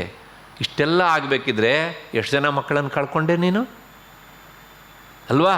ಇದನ್ನೆಲ್ಲ ನೋಡಿದಾಗ ನನಗನ್ನಿಸುತ್ತೆ ನೀನು ವಿಚಾರ ಮಾಡಿದ್ದು ಸಾಕಾಗಲಿಲ್ಲ. ಹಾಗಾಗಿ ಸಕೃತ್ ಸಮೀಕ್ಷೆಯೋ, ಒಂದು ಸಲ ನೀನು ಸರಿಯಾಗಿ ವಿಚಾರ ಮಾಡಿದ್ದಿದ್ರೆ ಸುನಿಶ್ಚಿತಂ ತದಾ ಭಜೇತ ಚಿತ್ತಂ, ನಿನ್ನ ಪರಿಶುದ್ಧವಾದ ಮನಸ್ಸಿನಲ್ಲಿ ನಿಂತು ನಾನು ಮಾಡ್ತಾ ಇರೋದು ಸರಿಯೋ ತಪ್ಪೋ, ಹೀಗೆ ಮಾಡಬಹುದಾ, ನನಗೆ ವರ ಕೊಡುವಾಗ ಇಂಥ ಒಂದು ಅಮೆಂಡ್ಮೆಂಟ್ ಇತ್ತು, ಹಾಗಾಗಿ ನಾನು ಇದನ್ನು ಮಾಡೋದು ಎಷ್ಟರ ಮಟ್ಟಿಗೆ ಸರಿ, ನಾನಾಗಿ ಸೀತೆ ಅನ್ನುವಂಥ ಮೃತ್ಯುವನ್ನು ಕರೆತರಬೇಕಾ ಬೇಡವಾ ಅಂತ ವಿಚಾರ ಮಾಡ್ಬೋದಿತ್ತು. ರಾವಣ ಇಂಥದ್ದನ್ನು ತುಂಬ ಮಾಡಿದ್ದಾನೆ. ನಿನ್ನೆ ದಿವಸ ವಿಭೀಷಣನ ಒದ್ದು ಕಳಿಸಿದ್ದ ಅಂತ ಹೇಳಿದ್ನಲ್ಲ, ಒಬ್ಬರು ವ್ಯಾಖ್ಯಾನಕಾರರು ಬರೀತಾರೆ, ಅವನು ಒದ್ದು ಕಳಿಸಿದ್ದು ವಿಭೀಷಣನನ್ನು ಅಲ್ಲ, ವಿಭೀಷಣನ ರೂಪದಲ್ಲಿರುವಂಥ ಲಂಕಾ ಸಾಮ್ರಾಜ್ಯ ಲಕ್ಷ್ಮಿಯನ್ನು ಕಾಲಿಂದ ಒದ್ದು ಕಳಿಸಿದ ಅಂತ. ಆ ಮಾತು ಸತ್ಯ ಅಂತ ಅನಿಸುತ್ತೆ. ಯಾವತ್ತು ವಿಭೀಷಣ ಲಂಕೆಯನ್ನು ಬಿಟ್ಟು ಹೊರಟ್ನ ಆವತ್ತಿಂದ ರಾವಣನ ಅಧಃಪತನ ಪೂರ್ತಿಯಾಗಿ ಶುರುವಾಗಿ ಹೋಯಿತು ಹೀಗೆ ಅಂತ. ಏಕೆಂದರೆ ಎಷ್ಟಂತೂ ಅವನು ಧರ್ಮನಿಷ್ಠನಾದಂಥ ಮನುಷ್ಯ. ಮುಂದೆ ಕುಂಭಕರ್ಣ ಆ ವಿಭೀಷಣನ ಧರ್ಮನಿಷ್ಠೆ ಬಗ್ಗೆ ಮಾತಾಡ್ತಾನೆ. ಬಹಳ ಅದ್ಭುತವಾದಂಥ ಮಾತು ಅದು. ಹೀಗೆ ಕುಂಭಕರ್ಣ ಹೇಳುವ ಮಾತು ನೋಡಿ ಇದು, ಆಗ ನೀನು ಹಾಗೆ ಮಾಡಿದ್ದಿದ್ರೆ ಭಜೇತ ಚಿತ್ತಂ ಯಮುನೇವ ಯಾಮುನಂ. ಒಂದು ಅದ್ಭುತವಾದ ದೃಷ್ಟಾಂತ ವಾಲ್ಮೀಕಿ ಮುನಿಗಳಿದ್ದು. ಯಮುನಾ ನದಿ ಹರಿತಾ ಇರ್ತದೆ. ಹಾಗೆ ಹರಿತಾ ಇರುವಂಥ ಯಮುನೆ ಅದಕ್ಕೆ ಅಡ್ಡಿಯ ಆತಂಕವನ್ನು ಉಂಟು ಮಾಡದೇ ಇದ್ದರೆ ಅದು ತನ್ನ ಪಾತಳಿಯಲ್ಲಿ, ಅಂದರೆ ತನ್ನ ಪಥದಲ್ಲಿಯೇ ಅದು ಸಾಗ್ತದೆ ಸರಿಯಾಗಿ. ಆದರೆ ನೀನು ನಿನ್ನ ಬುದ್ಧಿ ಎನ್ನುವಂಥ ಯಮುನೆಯನ್ನು ಸರಿಯಾಗಿ ಹರಿಯೋದಕ್ಕೆ ಬಿಡಲಿಲ್ಲ. ಮಧ್ಯೆಯಲ್ಲಿ ಏನು ಮಾಡಿದೆ ಕೇಳಿದರೆ ಅದಕ್ಕೆ ಕಲ್ಲು, ಬಂಡೆ, ಮಣ್ಣು, ಪರ್ವತ ಎಲ್ಲ ಹಾಕಿಬಿಟ್ಟೆ. ಹಾಗಾಗಿ ನಿನ್ನ ಬುದ್ಧಿ ಎನ್ನುವಂಥ ಯಮುನೆ ಸರಿಯಾದ ಅದರ ಪಾತ್ರದಲ್ಲಿ ಹರಿಯೋದನ್ನು ಬಿಟ್ಟು ಎಲ್ಲೆಲ್ಲೋ ಹರಿಯಿತು. ಎಲ್ಲೆಲ್ಲೋ ಹರಿಯೋದ್ರ ಜೊತೆಗೆ ನಿನಗೆ ಇಂತಹ ನೋವನ್ನು ಅದು ಈಗ ತಂದು ಕೊಟ್ಟಿತು. ಹಾಗಾಗಿ ನಿನ್ನ ಬುದ್ಧಿ ನೆಟ್ಟಗಿಲ್ಲ ಅಂದ ಒಟ್ಟಾರೆ. ಏನು ಹೇಳ್ದಂಗಾಯಿತು, ತಲೆ ಇದ್ದಿದ್ದು 10 ಹೌದು ನಿನಗೆ, ಆದರೆ ಒಂದು ತಲೆಯಲ್ಲೂ ಸಹ ನಿನಗೆ ಸರಿಯಾದ ಬುದ್ಧಿ ಇಲ್ಲ ಅನ್ನುವ ಹಾಗೆ ಹೇಳಿದಾಗ ಆಗ ನಮಗನಿಸ್ತದೆ ಇವನು ಮಾತನ್ನು ಕೇಳಿದಾಗ ಎಂಥ ವಿವೇಕ ಅಲ್ವ ಕುಂಭಕರ್ಣ. ಅಂದರೆ ಅವನು ತಿನ್ನೋದು ಕುಡಿಯೋದು ಅದೆಲ್ಲ ಬೇರೆ, ಆದರೆ ಇಂಥ ಮಾತನ್ನು ಹೇಳುವಂಥ ಕುಂಭಕರ್ಣ ಎಲ್ಲೋ ಒಂದು ಕಡೆಗೆ ತನ್ನ ವಿವೇಕವನ್ನು ಕಳೆದುಕೊಳ್ತಾ ಇಲ್ಲ ಅನ್ನುವಂಥದ್ದು ನಮಗೆ ಸ್ಪಷ್ಟ ಆಗ್ತದೆ. ರಾವಣನಿಗಿಂತ ಈತ ಹೆಚ್ಚು ಮಿಗಿಲಾದಂಥ ವಿವೇಕಿ ಅನ್ನೋದು ನಮಗೆ ಸ್ಪಷ್ಟ ಆಗ್ತದೆ. ಹೀಗೆ ಮುಂದೆ ಆತ ಹೇಳ್ತಾನೆ, ತ್ವಯೇದಂ ಮಹದ್ ಆರಬ್ಧಂ, ನೀನು ದೊಡ್ಡ ತಪ್ಪು ಕೆಲಸಕ್ಕೆ ಕೈ ಹಾಕಿಬಿಟ್ಟೆ. ಕಾರ್ಯಂ ಅಪ್ರತಿಚಿಂತಿತಂ, ಮಾಡುವ ಕೆಲಸದ ಬಗ್ಗೆ ಪೂರ್ವಾಪರ ವಿಚಾರವನ್ನೇ ನೀನು ಮಾಡಲಿಲ್ಲ. ದಿಷ್ಟ್ಯಾ ತ್ವಾಂ ನಾವಧೀತ ರಾಮ, ನನಗನ್ನಿಸುತ್ತೆ ಆದರೂ ನೀ ಅದೃಷ್ಟವಂತ. ನೀನು ಮಾಡಿದ ಈ ತಪ್ಪಿಗೆ ರಾಮ ಈಗಾಗಲೇ ನಿನ್ನನ್ನು ಏನು ಮಾಡಬೇಕಿತ್ತು, ಮುಗಿಸಿ ಬಿಡಬೇಕಾಗಿತ್ತು. ಆದರೆ ಮುಗಿಸಲಿಲ್ಲಲ್ಲ. ಹೇಗೆ ಅಂದರೆ ವಿಷಮಿಶ್ರಿತವಾದ ಅನ್ನವನ್ನು ತಿಂದವನು ಹೇಗೆ ಬದುಕಿ ಉಳಿಯೋದಕ್ಕೆ ಸಾಧ್ಯ ಇಲ್ಲವೋ ಹಾಗೆ ಸೀತಾ ಅಪಹರಣ ರೂಪವಂಥ ಇಂಥ ಘನಘೋರವಾದಂಥ ಪಾಪಕೃತ್ಯವನ್ನು ಮಾಡಿದರೂ ಸಹ ನೀನು ಬದುಕಿ ಉಳಿದಿದ್ದೀಯಲ್ಲ, ರಾಮ ನಿನ್ನನ್ನು ಬಿಟ್ಟಿದ್ದಾನಲ್ಲ, ಅಷ್ಟರ ಮಟ್ಟಿಗೆ ನಿನ್ನ ಅದೃಷ್ಟ ಗಟ್ಟಿ ಇದೆ ಅಂತ ನನಗನ್ನಿಸತ್ತೆ. ಆದ್ದರಿಂದ ಆ ರಾಮನ ಔದಾರ್ಯವನ್ನು ನಾನು ಸ್ಮರಿಸ್ತೇನೆ ಎನ್ನುವ ರೀತಿಯಲ್ಲಿ ರಾವಣನ ತಪ್ಪನ್ನು ಎತ್ತಿ ಎತ್ತಿ ಹೇಳ್ತಾನೆ. ಇಷ್ಟೆಲ್ಲ ಹೇಳಿದಂತಹ ಕುಂಭಕರ್ಣ ಕೊನೆಗೆ ಒಂದು ಮಾತನ್ನು ಹೇಳ್ತಾನೆ, ನಿನ್ನ ಹಣೆ ಬರ, ಮಾಡೋದನ್ನು ಮಾಡಿಬಿಟ್ಟಿದ್ದೀಯೇ, ಮಾಡು. ಅಹಂ ಸರ್ವಂ ಸಮೀಕರಿಷ್ಯಾಮಿ. ಈಗ ತಪ್ಪನ್ನು ತಿದ್ದಲಿಕ್ಕೆ ಆಗದೆ ಇರುವಷ್ಟರ ಮಟ್ಟಿಗೆ ತಪ್ಪನ್ನು ಮಾಡಿದ್ದೀಯ ನೀನು. ಈಗ ನನ್ನ ಹತ್ರ ಏನು ಮಾಡಬೇಕು ಅಂತ ಕೇಳ್ತಿದ್ದೀಯ. ನನ್ನನ್ನು ಬೇರೆ ನೀನು ಇವಾಗ ಸಲಹೆ ಸೂಚನೆಗಾರರ ಜಾಗದಲ್ಲಿ ನಿಲ್ಲಿಸಿ ಕೇಳ್ತಾ ಇದ್ದೀಯೇ. ಆದರೆ ನನ್ನ ಹತ್ರ ಕೇಳಿದ್ದಕ್ಕೋಸ್ಕರ ಹೇಳ್ತೇನೆ, ನಾನು ನೀ ಏನು ತಪ್ಪು ಮಾಡಿದ ಅದನ್ನೆಲ್ಲವನ್ನೂ ಸಹ ಸರಿ ಮಾಡ್ತೇನೆ. ಅಂದರೆ ಏನಂತ ಅರ್ಥ, ನೀನು ಏನು ಮಾಡ್ಕೊಂಡಿರು ಅಂತಂದರೆ ರಮಸ್ವ ಕಾಮಂ, ಯುದ್ಧ ಇನ್ನೇನು ನಾಳೆಯಿಂದ ಶುರು ಆಗುತ್ತೆ, ಇಂಥ ಸ್ಥಿತಿಯಲ್ಲೂ ಸಹ ನೀನು ಹಾಯಾಗಿರು. ಅಂದರೆ ನಿನಗೆ ಏನೇನು ಮಜಾ ಉಡಾಯಿಸ್ಬೇಕು ಅಂತ ಅನಿಸುತ್ತೋ ಹಾಗೆ ಓಡಾಡ್ಕೊಂಡಿರು ನೀನು, ಮಾಡ್ಕೊಂಡಿರು ನೀನು. ಒಂದು ಪಿಬಚ ಅಗ್ರ ವಾರುಣಿ, ವಿಶೇಷವಾದಂಥ ವಾರುಣಿ. ವಾರುಣಿ ಅಂದರೆ ಮದ್ಯ, ಶುದ್ಧ ಕನ್ನಡದಲ್ಲಿ ಹೇಳಬೇಕು ಅಂದರೆ ಹೆಂಡ. ಅದನ್ನು ನೀನು ಕುಡ್ಕೊಂಡು ಹೇಗೋ ಹಾಗೆ ತೂರಾಡ್ಕೊಂಡಿರು.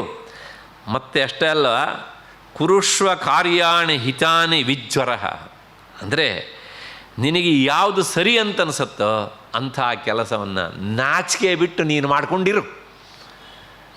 ರಾವಣನಿಗೆ ಬುದ್ಧಿ ಹೇಳ್ತಾ ಇದ್ದಾನೋ ಬೈತಾ ಇದ್ದಾನೋ ಏನು ಅಂತ ಗೊತ್ತಾಗೋದಿಲ್ಲ, ಆ ರೀತಿಯಾಗಿ ಮಾತಾಡ್ತಾನೆ ಕುಂಭಕರ್ಣ.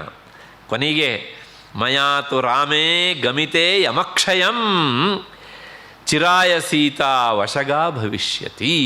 ಅಷ್ಟೇ ಅಲ್ಲ, ನಾನು ರಾಮನ ಜೊತೆಗೆ ಯುದ್ಧ ಮಾಡ್ತಾ ಮಾಡ್ತಾ ಯಮಕ್ಷಯ ಅಂದರೆ ಯಮನ ಪಟ್ಟಣವನ್ನು ಸೇರಿ ಆದಮೇಲೆ ನಾನು ಸತ್ತ ಮೇಲೆ ಏನು ಹೇಳಬೇಕು, ನೀನು ಸಾಯ್ತಿ ಅಂತ ಹೇಳಬೇಕು ಅಂದರೆ ಹೇಳೋದಿಲ್ಲ. ನಿನ್ನ ಕನಸುಂಟಲ್ಲ ಸೀತೆ ತನ್ನವಳಾಗಬೇಕು ಅಂತ, ಚಿರಾಯ ಸೀತಾ ವಶಗಾ ಭವಿಷ್ಯತಿ, ಸೀತೆ ನಿನ್ನ ವಶ ಆಗ್ತಾಳೆ ಅಂದರೆ ಏನಂತ ಅರ್ಥ, ನಾನು ಸತ್ತ ಮೇಲೆ ನೀನು ಸಾಯ್ತಿ ಅಂತ ಇನ್ನೊಂದು ಕಡೆಗೆ ಹೇಳ್ತಾನೆ. ಪದೇ ಪದೇ ಆ ಮಾತನ್ನು ಹೇಳಿದ್ರೆ ಬೇಜಾರಾಗುತ್ತಲ್ಲ, ಅದಕ್ಕೋಸ್ಕರ ಸ್ವಲ್ಪ ಸಮಾಧಾನ ಆಗಲಿ ಅಂಥೇಳಿ ಈ ರೀತಿಯಾಗಿ ಕುಂಭಕರ್ಣ ತನ್ನ ಅಣ್ಣನನ್ನು ಚುಚ್ಚುತ್ತಾನೆ. ಹೀಗೆ ಚುಚ್ಚಿ ಆದ ಮೇಲೆ ಮತ್ತೆ ಇವನೇನು ಮಾಡಿದೆ ಅಂದರೆ ಆವತ್ತಿನ ಸಭೆ ಮುಗೀತು, ಅಂತರಗೋಷ್ಠಿ, ಪ್ರಾಯಶಃ ಹೋಗಿ ಅವನು ಮತ್ತೆ ನಿದ್ದೆ ಮಾಡ್ದ ಅಂತ ಕಾಣುತ್ತೆ. ಅದಾದ ಮೇಲೆ ಮತ್ತೆ ಪುನಃ ನಮಗೆ ಇವನು ಕಾಣುವುದು ಇಲ್ಲಿಂದ 9ನೇ ದಿವಸ. ಆವತ್ತು ಬಲವಂತವಾಗಿ ರಾವಣ ಅವನನ್ನು ಎಬ್ಬಿಸ್ತಾನೆ. ಆ ಎಬ್ಬಿಸೋದೇ ಒಂದು ಹರಸಾಹಸ. ಇಷ್ಟಾದ ಮೇಲೆ ಇಂತಹ ಕುಂಭಕರ್ಣ ನಮ್ಮ ಕಣ್ಣಿಗೆ ಕಾಣೋದು 9ನೇ ಅಂದರೆ ಆ ಯುದ್ಧ ಶುರುವಾಗಿ 4-5 ದಿವಸ ಆದಮೇಲೆ ನಮ್ಮ ಕಣ್ಣಿಗೆ ಕಾಣ್ತಾನೆ. ಅಲ್ಲಿಗೆ ಲಂಕೆಯ ಮುಕ್ಕಾಲು ಭಾಗ ಪ್ರಜಾಜನರು ಸತ್ತು ಯಮಪಟ್ಟಣವನ್ನು ಸೇರಿದ್ರು. ಯಾರೂ ಇರಲಿಲ್ಲ. ಉಳಿದವರು ಯಾರು ಕೇಳಿದರೆ ವಯಸ್ಸಾದಂಥ ಮುದುಕರು ಮತ್ತು ಮುದುಕಿಯರು ಮಾತ್ರ ಇದ್ದ, ಯುವಕರು ಯಾರೂ ಇಲ್ಲ. ಸ್ವತಃ ರಾವಣನೇ ಆ ಮಾತನ್ನು ಹೇಳ್ತಾನೆ ಅಲ್ಲಿ.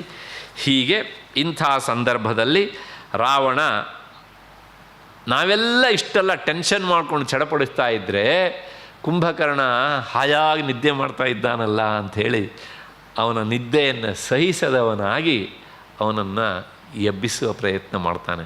ಬಹಳ ಪ್ರಯತ್ನ ಪಟ್ಟಿದ್ದಾರೆ, ಅಂತೂ ಅವನನ್ನು ಎಬ್ಬಿಸ್ತಾರೆ.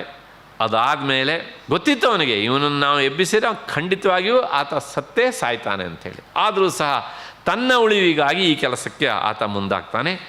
ಕೊನೆಗೆ ಎದ್ದಂತಹ ಕುಂಭಕರ್ಣ ಹೇಳ್ತಾನೆ, ಯದುಕ್ತಂ ಯಹತೇ ಪೂರ್ವಂ ಕ್ರಿಯತಾಂ ಅನುಜೇನ ಚ.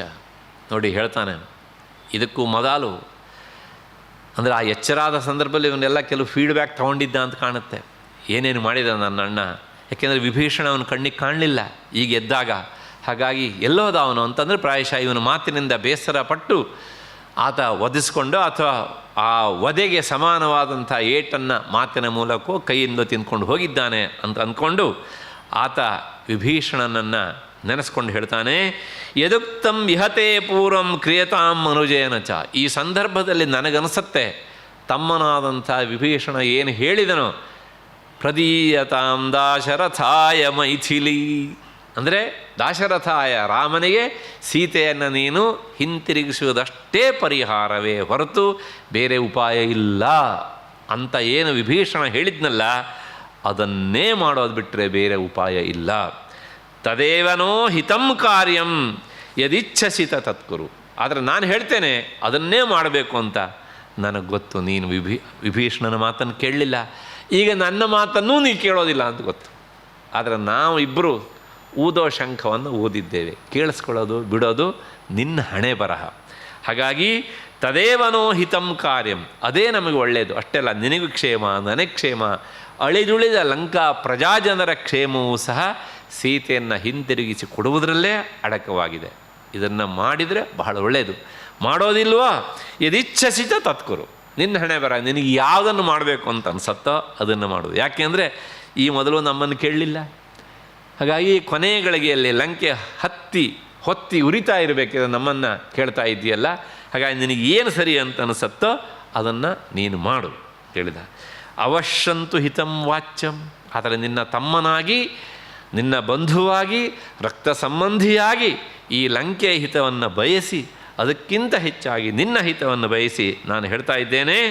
ಏನು ಅಂದರೆ ಭ್ರಾತೃಸ್ನೇಹ ಚ ಪಾರ್ಥಿವ, ಆದ್ದರಿಂದ ಪ್ರದೀಯತಾಂ ದಾಶರಥಾಯ ಮೈಥಿಲಿ, ರಾಮನಿಗೆ ಅವನ ಪತ್ನಿಯಾದಂಥ ಸೀತೆಯನ್ನು ಒಪ್ಪಿಸಿಬಿಡು, ಎಲ್ಲ ಸಮಸ್ಯೆಗೂ ಸಹ ನಿನಗೆ ಪರಿಹಾರ ಸಿಗ್ತದೆ ಅಂತ. ಇದನ್ನು ಹೇಳಿದಾಗ ರಾವಣ ಒಪ್ಪುತ್ತಾನ? ಕುಂಭಕರ್ಣನ ಮಾತು ಅವನಿಗೆ ಪಥ್ಯ ಆಗಲಿಲ್ಲ, ಅಪಥ್ಯ ಆಯ್ತಂತೆ. ಆತ ಹೇಳ್ತಾನೆ, ನಾನು ಅಹಿತವನ್ನು ಮಾಡಿದ್ದೇನೆ, ಎಲ್ಲ ತಪ್ಪನ್ನು ಮಾಡಿದ್ದೇನೆ, ಹಾಗಾಗಿ ನೀ ಎಲ್ಲ ಸರಿಪಡಿಸು ಅಂದ. ನೋಡಿ ಹೇಗಿದೆ ಅಂತ. ಪ್ರಪಂಚದಲ್ಲಿ ಯಾವಾಗಲೂ ಹಾಗೆ, ತಪ್ಪು ಮಾಡುವ ಗುತ್ತಿಗೆ ಹಿಡಿದವರು ಕೆಲವು ಜನ, ಅದನ್ನು ಸರಿ ಮಾಡುವ ಗುತ್ತಿಗೆ ಹಿಡಿದವರು ಇನ್ನು ಕೆಲವು ಜನ. ನಾವು ಸುಮಾರು 65 ವರ್ಷ ಈ ಗುತ್ತಿಗೆ ಹಿಡಿದವ್ರನ್ನೇ ನೋಡಿ ನೋಡಿ ನೋಡಿ ನೋಡಿ ಬಂದಿದ್ದೇವೆ ನಾವು. ಈಗ ಅಷ್ಟೋ ಇಷ್ಟೋ ಕೆಲವು ಜನ ಸರಿ ಮಾಡಲಿಕ್ಕೆ ಮುಂದಾದರೆ ನಮ್ಮ ನಿರೀಕ್ಷಣೆ ಬೆಟ್ಟದಷ್ಟು ಆಗಿರ್ತದೆ. ಆದಷ್ಟು ಬೇಗ ಮಾಡಬೇಕು, ಆದಷ್ಟು ಬೇಗ ಮಾಡಬೇಕು ಈಗ ಅಂತ ಅಲ್ವಾ. 60 ವರ್ಷ ತಪ್ಪು ಮಾಡಿದಾಗ ತಪ್ಪು ಮಾಡಿದ್ದಾರೆ ಎಂದು ಗೊತ್ತೇ ಆಗಲಿಲ್ಲ ನಮ್ಮ ಗ್ರಹಚಾರ ಹಾಗೆ ಅಂತ. ಇವಾಗ ನಮ್ಮ ನಿರೀಕ್ಷಣೆ ಹೆಚ್ಚು. ಹಾಗೆ ರಾವಣ ಹೇಳ್ತಾನೆ, ನಾನು ತಪ್ಪು ಮಾಡಿದ್ದೇನೆ, ನೀ ಸರಿಪಡಿಸು ಹೀಗೆ ಅಂತ ಹೇಳ್ತಾನೆ.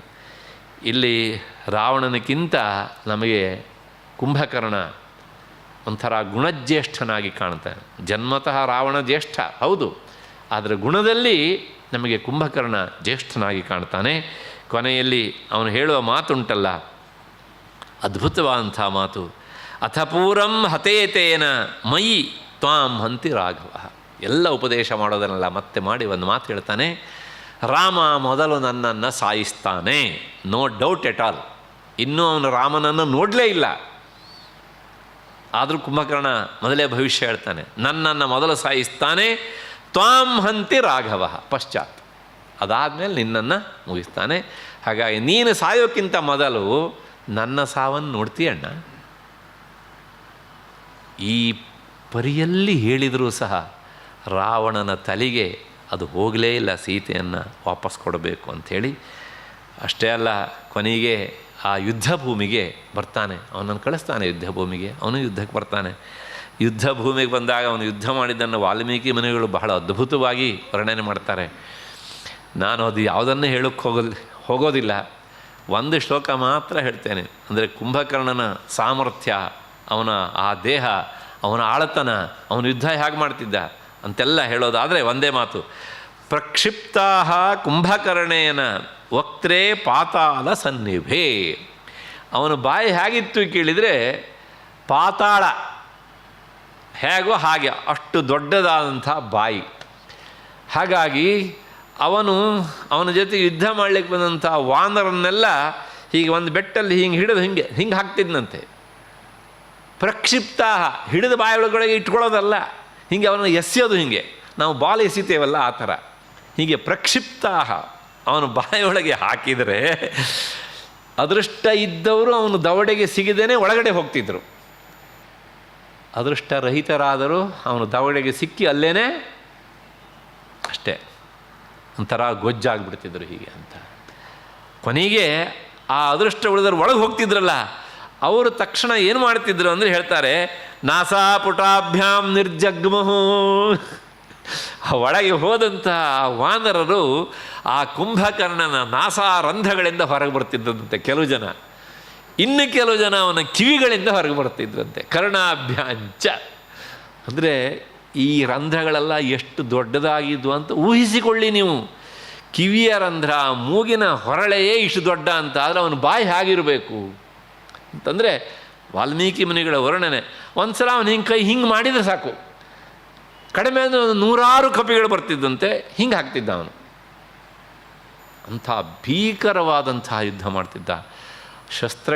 ಅಸ್ತ್ರಗಳ ಪರಿಚಯ ಅವನಿಗೆ ಓಹೋ ಅಂತ ಗೊತ್ತಿಲ್ಲ. ಒಂದು ಶೂಲಾಯುಧ ಒಂದು ಗೊತ್ತಿತ್ತು ಅಂತ ಕಾಣುತ್ತೆ, ಅದೊಂದನ್ನು ಅವನು ಪ್ರಯೋಗ ಮಾಡಿದ್ದು ಕಾಣುತ್ತೆ ವಿಶೇಷವಾಗಿ. ಯಾಕೆ ಅಂದರೆ ಅವನ ಕೈಗಳೇ ಆಯುಧ ಹೀಗೆ ಅಂತ. ಮುಂದೆ ಯುದ್ಧದಲ್ಲಿ ರಾಮ ಅವನ ಕೈಯನ್ನು ಕತ್ತರಿಸ್ತಾನೆ. ಆ ಕತ್ತರಿಸಿ ಅವನ ಕೈ ಕೆಳಗೆ ಬಿದ್ದಾಗ 1000 ಜನ ಕೋತಿಗಳು ಅದ್ರ ಕೆಳಗೆ ಸಿಕ್ಕಿ ಸತ್ತು ಹೋಗಿದ್ದಾರೆ ಪಾಪ. ಅವನು ಕಡಿದು ಹೋದ ಕೈ ಕೆಳಗಡೆಗೆ ಸಿಲುಕಿಕೊಂಡು, ಇಂಥವನಿಗೆ ಆಯುಧ ಯಾಕ್ರಿ? ಹೀಗೆ ಈ ರೀತಿಯಾಗಿ ಅವನ ಆ ಹೊಟ್ಟೆಗೆ ಹೋದಂಥ ಕಪಿಗಳು ಹೊರಕ್ಕೆ ಬರುತ್ತಿದ್ರು ಅಂತ. ಕೊನೆಗೆ ಇವನ ಜೊತೆ ಯುದ್ಧ ಮಾಡಲಿಕ್ಕೆ ಸ್ವತಃ ಆಂಜನೇಯ ಹೋಗಿದ್ದಾನೆ. ಆಂಜನೇಯನೂ ಸಹ ಒಂದು ರೀತಿಯಲ್ಲಿ ಅವನ ಏಟನ್ನು ತಡಿಲಿಕ್ಕಾಗದೆ ಕ್ಷಣಕಾಲ ಕಂಪಿಸಿಬಿಟ್ಟ. ಅದಾದ ಮೇಲೆ ಸುಗ್ರೀವ ಬಂದಾಗ ಸುಗ್ರೀವನನ್ನು ಈಗ ಬಗಲಲ್ಲಿ ಹಾಕ್ಕೊಂಡು ಅಂಗಿ ತಗೊಂಡು ಅವನು. ನನಗೆ ಇದನ್ನೆಲ್ಲ ಓದುವಾಗ ತುಂಬ ನಗು ಬರ್ತಿತ್ತು. ವಾಲ್ಮೀಕಿ ಮುನಿಗಳು ಆ ಯುದ್ಧದ ವರ್ಣನೆ ಮಧ್ಯದಲ್ಲೂ ಸಹ ಎಂಥ ಹಾಸ್ಯರಸವಾಗಿ ಅದನ್ನು ವರ್ಣನೆ ಮಾಡ್ತಾರೆ ಅಂತೇಳಿ. ಸುಗ್ರೀವನಿಗೆ ಎಚ್ಚರ ತಪ್ಪಿಬಿಟ್ಟಿದೆ. ಆ ಮಧ್ಯೆಯಲ್ಲಿ ಆಂಜನೇಯ ವಿಚಾರ ಮಾಡಂತೆ ಹೋಗಿ ಅವನನ್ನು ಎಚ್ಚರ ಆಯಿತು ಅವನಿಗೆ, ಆಂಜನೇಯನಿಗೆ ಹೋಗಿ ಅವನನ್ನು ಬಿಡಿಸ್ಕೊಳ್ಳೋಣ ಅಂತ ಹೋದರೆ ಹೇಳಿ ಕೇಳಿ ಸುಗ್ರೀವ ಇವರ ರಾಜ, ಹಾಗಾಗಿ ರಾಜನಿಗೆ ನಾನು ಹೋಗಿ ಅವನನ್ನು ಬಿಡಿಸ್ಕೊಂಡು ಬರೋದು ಅವಮಾನ ಆಗುತ್ತೆ, ನೋಡೋಣ ಏನಾದ್ರು ಆಗಬಹುದಾ ಅಂತ ಕಾಯ್ತಾ ಇದ್ದಂತೆ ಆಂಜನೇಯ. ಅಷ್ಟೊತ್ತಿಗೆ ಇವನು ಸುಗ್ರೀವನ ಹಿಡ್ಕೊಂಡು ಬಂದಿಲ್ಲ, ಬಗಲಲ್ಲಿ ನಾವು ಹೀಗೆ ಕೆಲವು ಬ್ಯಾಗನೆಲ್ಲ ಹಾಕ್ಕೊಂಡು ಹೋಗ್ತೇವಲ್ಲ ಹಾಗೆ ಹಾಕ್ಕೊಂಡು ಹೋಗಿದ್ದಾನೆ. ಹಾಗೆ ಹೋದಾಗ ಆ ಲಂಕೆಯ ಸೈನಿಕರು ಎಲ್ಲರೂ ಇವನು ವಿಜಯಾಗಿ ಬಂದ ಅಂಥೇಳಿ ಇವನ ಮೇಲೆ ಅರಳನ್ನು ಹೂವುಗಳನ್ನೆಲ್ಲ ಸುರಿಸಿದಂತೆ, ಕೆಲವು ಜನ ಪನ್ನೀರನ್ನು ಸುರಿಸಿದಂತೆ ಅವನ ಮೇಲೆ. ಹಾಗೆ ನೀರನ್ನು ಚಿಮುಕಿಸಿದ್ದು ಸುಗ್ರೀವನ ತಲೆ ಮೇಲೆ ಬಿದ್ದಾಗ ಈ ಎಚ್ಚರ ತಪ್ಪಿದರೆ ನೀರು ಹಾಕ್ತಾರಲ್ಲ ಹಾಗೆ ಎಚ್ಚರ ಆಯ್ತಂತೆ. ಎಚ್ಚರ ಆದಮೇಲೆ ನಾವು ನೋಡ್ದ ಹೀಗೆ, ಓ ನಾನು ಲಂಕೆಯಲ್ಲಿದ್ದೇನೆ, ಇವನು ಬಗಲಲ್ಲಿ ಸಿಕ್ಕ ಹಾಕ್ಕೊಂಡಿದ್ದೇನೆ ಅಂತ ಭಾಳ ಹುಷಾರಾಗಿ ಯಾತಕ್ಕೋ ಕೈ ಅವನು ಎತ್ತಿದಾಗ ತಕ್ಷಣ ಕೆಳಕ್ಕೆ ಬಿದ್ದವನು ಅಲ್ಲಿಂದ ನೇರ ಬಂದ ಯುದ್ಧ ಭೂಮಿಗೆ. ಓಹ್ ಸುಗ್ರೀವ ತಪ್ಪಿಸ್ಕೊಂಡು ಹೋದ್ನಲ್ಲ ಅಂತ ಮತ್ತೆ ವಾಪಸ್ ಬಂದ. ಅವನು ಬಂದ ಮೇಲೆ ಲಕ್ಷ್ಮಣನಿಗೂ ಅವನಿಗೆ ಯುದ್ಧ ಆಗತ್ತೆ. ಕೊನೆಗೆ ಅವನು ಹೇಳ್ತಾನೆ ಲಕ್ಷ್ಮಣನಿಗೆ, ನಿನ್ನ ಪರಾಕ್ರಮಕ್ಕೆ ನಾನು ಮೆಚ್ಚಿದ್ದೇನೆ, ಅದು ನನಗೆ ಬೇಕಾದವನು ರಾಮ, ನಿಮ್ಮ ಯಾರ ಮೇಲೂ ನನಗೆ ದ್ವೇಷ ಇಲ್ಲ. ರಾಮನ ಮೇಲೆ ನನಗೆ ದ್ವೇಷ ಅಂತಲ್ಲ, ಅವನ ಜೊತೆಗೆ ಯುದ್ಧ ಮಾಡಬೇಕು ನಾನು. ಅಂದರೆ ಇಂಡೈರೆಕ್ಟಾಗಿ ಏನು ಹೇಳ್ತಿದ್ದಾನೆ ಅಂದರೆ, ರಾಮನ ಕೈಯಿಂದ ಸತ್ತರೆ ನನಗೆ ನೇರವಾಗಿ ಮೋಕ್ಷದ ದ್ವಾರ ಎನ್ನುವುದನ್ನು ಕುಂಭಕರ್ಣ ಶಬ್ದತಃ ಹೇಳದೇನೆ ಲಕ್ಷ್ಮಣನ ಹತ್ರ ಈ ಮಾತನ್ನು ಹೇಳ್ತಾನೆ. ಹಾಗಾಗಿ ನಿನ್ನ ಅಣ್ಣನನ್ನು ನನಗೆ ತೋರಿಸು ಅಂಥೇಳಿ. ಎಂಥ ಮಾತು ನೋಡಿ ಹೀಗೆ ಅಂತ. ಶತ್ರುವೇ ಇರಬಹುದು ಅವನು, ಆದರೆ ಅವನಿಗೂ ಎಲ್ಲೋ ಒಂದು ಕಡೆಗೆ ರಾಮನ ಕೈಯಿಂದ ಸತ್ತರೆ ನನಗೆ ಒಳ್ಳೆಯದಾಗತ್ತೆ ಎನ್ನುವಂಥದ್ದು. ಕೊನೆಗೆ ರಾಮ ಬರ್ತಾನೆ, ರಾಮನಿಗೂ ಅವನಿಗೆ ಯುದ್ಧ ಆಗತ್ತೆ. ಆ ಯುದ್ಧದ ಸಂದರ್ಭದಲ್ಲಿ ರಾಮನಿಗೆ ಇನ್ನೇನಾದ್ರು ಇವನು ಅನ್ಯಾಯ ಮಾಡಿಬಿಟ್ಟಾನು ಅಂಥೇಳಿ ಇದ್ದಕ್ಕಿದ್ದ ಹಾಗೆ ವಿಭೀಷಣ ಎದುರಿಗೆ ಬರ್ತಾನೆ. ರಾಮನಿಗೆ ಏನಾದ್ರು ಮಾಡಿಬಿಟ್ಟ, ಯಾಕೆಂದರೆ ಇವನ ಪರಾಕ್ರಮ ಭಾಳ ವಿಚಿತ್ರವಾದಂಥದ್ದು. ಆಗ ಎದುರಿಗೆ ಬಂದಾಗ ರಾಮ ಮತ್ತು ಕುಂಭಕರ್ಣನ ಮಧ್ಯದಲ್ಲಿ ವಿಭೀಷಣ ಬಂದಾಗ ಇಲ್ಲಿ ವಿಭೀಷಣ ಹೇಳುವ ಮಾತು ನಮಗೆ ತುಂಬ ಉಪಾದೇಯವಾಗುತ್ತೆ. ಹೇಳ್ತಾನೆ ನೋಡಿ, ಪ್ರಹರಸ್ವ ರಣೇ ಶೀಘ್ರಂ. ವಿಭೀಷಣ, ರಾಮನಿಗೂ ನನ್ನ ಮಧ್ಯೆಯಲ್ಲಿ ನೀನು ಬಂದಿದ್ದೀಯೆ, ನನ್ನನ್ನು ಬೇಗ ನೀನು ಹೊಡೆದು ಬಿಡು. ನಿನ್ನ ಗದೆಯೋ ಅಥವಾ ಶಸ್ತ್ರವೋ ಏನುಂಟೋ ಅದನ್ನು ತಗೊಂಡು ನನಗೆ ಹೊಡೆದು ಬಿಡು. ಅಯ್ಯೋ ಯುದ್ಧ ಭೂಮಿ ಅಣ್ಣ ಅಂತ ಭಾವಿಸಬೇಡ, ಈಗ ನಾನು ಅಣ್ಣನಲ್ಲ, ನೀನು ತಮ್ಮನಲ್ಲ, ಹಾಗಾಗಿ ಯುದ್ಧ ಧರ್ಮವನ್ನು ಮನಸ್ಸಿಗೆ ತಂದುಕೋ, ನನ್ನನ್ನು ನೀನು ಹೊಡೆದು ಬಿಡು. ಭ್ರಾತೃಸ್ನೇಹಂ ಪರಿತ್ಯಜ್ಯ, ಅಣ್ಣ ಎನ್ನುವ ಭಾವನೆಯನ್ನು ಬಿಟ್ಬಿಡು. ರಾಘವಸ್ಯ ಪ್ರಿಯಂಕುರು, ನೀನು ನನ್ನ ಮೇಲೆ ಆಕ್ರಮಣ ಮಾಡಿ ನನ್ನನ್ನು ಸಾಯಿಸೋದಕ್ಕೆ ಪ್ರಯತ್ನ ಮಾಡಿದರೆ ರಾಮನಿಗೆ ಸಹಾಯ ಮಾಡುವುದರ ಮೂಲಕ ರಾಘವಸ್ಯ ಪ್ರಿಯಂಕುರು, ರಾಮನಿಗೆ ನೀನು ಪ್ರಿಯವಾದದ್ದನ್ನು ಮಾಡು. ಅಷ್ಟೇ ಅಲ್ಲ, ಅಸ್ಮತ್ ಕಾರ್ಯಂ ಕೃತಂ ವತ್ಸ. ವಾಸ್ತವಿಕವಾಗಿ ಈ ಕೆಲಸವನ್ನು ಅಂದರೆ ರಾಮನ ಕಡೆಗೆ ನಿಂತು ನಾವು ರಾಮನಿಗೆ ಪೂರಕವಾದ ಕೆಲಸ ಮಾಡಬೇಕಿತ್ತು. ಇದನ್ನು ನಾನು ಮಾಡಬೇಕಿತ್ತು, ನನ್ನ ಅಣ್ಣ ರಾವಣ ಮಾಡಬೇಕಿತ್ತು. ಸೀತೆಯನ್ನು ಒಪ್ಪಿಸೋದ್ರ ಮೂಲಕ ಅವನು ಮಾಡಲಿಲ್ಲ, ನಾನೂ ಮಾಡಲಿಕ್ಕಾಗಲಿಲ್ಲ. ಕೊನೆ ಪಕ್ಷ ನೀನು ರಾಮನ ಕಡೆಗೆ ನಿಂತು ಅವನಿಗೆ ಅನುಕೂಲಕರವಾದಂಥದ್ದನ್ನು ಮಾಡಿಕೊಡ್ತಾ ಇದೆಯಲ್ಲ. ಕೃತಂ ವತ್ಸ ಯಸ್ತ್ವಂ ರಾಮಮುಪಾಗತಃ. ವಾಸ್ತವಿಕವಾಗಿ ನಾನು ನಿನ್ನ ಹಾಗೆ ರಾಮನ ಕಡೆಗೆ ಸೇರಬೇಕಿತ್ತು. ತ್ವಮೇಕೋ ರಕ್ಷಸಾಂ ಲೋಕೆ ಸತ್ಯಧರ್ಮಾಭಿರಕ್ಷಿತ. ಇಡೀ ರಾಕ್ಷಸ ಕುಲದಲ್ಲಿ ಸತ್ಯ ಧರ್ಮ ನಿಷ್ಠೆಯಲ್ಲಿ ನಿಂತವನು ನೀನೊಬ್ಬನೇ. ಹಾಗಾಗಿ ಯೋಚನೆ ಮಾಡಬೇಡ, ನೀನು ನಂಬಿದಂಥ ಧರ್ಮ ನಿನ್ನನ್ನು ರಕ್ಷಿಸ್ತದೆ ಅಂತಾನೆ ಕುಂಭಕರ್ಣ. ಆತ ಹೇಳೋ ಮಾತು ನೋಡಿ ಇದು, ನಾಸ್ತಿ ಧರ್ಮಾಭಿರಕ್ತಾನಾಂ ವ್ಯಸನಂತು ಕದಾಚನ. ಅಂದರೆ ಧರ್ಮನಿಷ್ಠೆಯಲ್ಲಿ ಯಾರಿರ್ತಾರೋ ಅವರಿಗೆ ಆಪತ್ತು ಅನ್ನೋದು ಇಲ್ವೋ ಅಂತ ಕುಂಭಕರ್ಣ ವಿಭೀಷಣನಿಗೆ ಹೇಳುವ ಮಾತು. ಅಂದರೆ ಇಲ್ಲೆಲ್ಲ ನಾವು ಕಾವ್ಯದ ನೆಲೆಯಲ್ಲಿ ನೋಡಬೇಕು. ವಾಲ್ಮೀಕಿ ಮುನಿಗಳು ಇಂಥ ಮಾತುಗಳನ್ನು ನಿಮ್ಮ ದೃಷ್ಟಿಯಲ್ಲಿ ಯಾವನು ಅತ್ಯಂತ ದುಷ್ಟನಾಗಿದ್ದಾನೋ ಅಂಥ ದುಷ್ಟನಾದಂಥ ಕುಂಭಕರ್ಣನ ಬಾಯಿಯಿಂದ ನುಡಿಸಿ ಏನು ಹೇಳ್ತಾರೆ ಅಂದರೆ, ನಾನು ನೀವು ತಿಳಿದ ಹಾಗೆ ಕುಂಭಕರ್ಣ ಆತ ದುಷ್ಟನಲ್ಲ, ಪ್ರಾಯಶಃ ಅವನಿಗೆ ಒಂದು ಮಾರ್ಗದರ್ಶನದ ಕೊರತೆ ಆಗಿದೆ. ಇದ್ದಿದ್ದರೆ ಪ್ರಾಯಶಃ ಅವನು ವಿಭೀಷಣನಿಗೆ ನಿಜವಾದ ಅರ್ಥದಲ್ಲಿ ಅಣ್ಣ ಆಗ್ತಿದ್ದ. ಅದರ ದುರ್ದೈವ ಒಂದೇ ಅವನಿಗೆ ಆ ಮಾರ್ಗದರ್ಶನ ಸಿಗಲಿಲ್ಲ. ಹಾಗಾಗಿ ನಾಸ್ತಿ ಧರ್ಮಾಭಿರಕ್ತಾನಾಂ ವ್ಯಸನಂತು ಕದಾಚನ. ಧರ್ಮ ಮಾರ್ಗದಲ್ಲಿ ಹೋಗುವವರಿಗೆ ಆಪತ್ತಿಲ್ಲ, ವಿಪತ್ತಿಲ್ಲ ಅಂತ. ಈ ಮಾತನ್ನು ನೋಡಿದಾಗ ನಮಗೆ ಇಲ್ವಲ್ಲ, ಯಾರು ಧರ್ಮನಿಷ್ಠರು ಅವರಿಗೆ ಕಷ್ಟ ಕೊಡಲೇ ಹೆಚ್ಚಿಗೆ ಬರ್ತದೆ ಅಲ್ವಾ.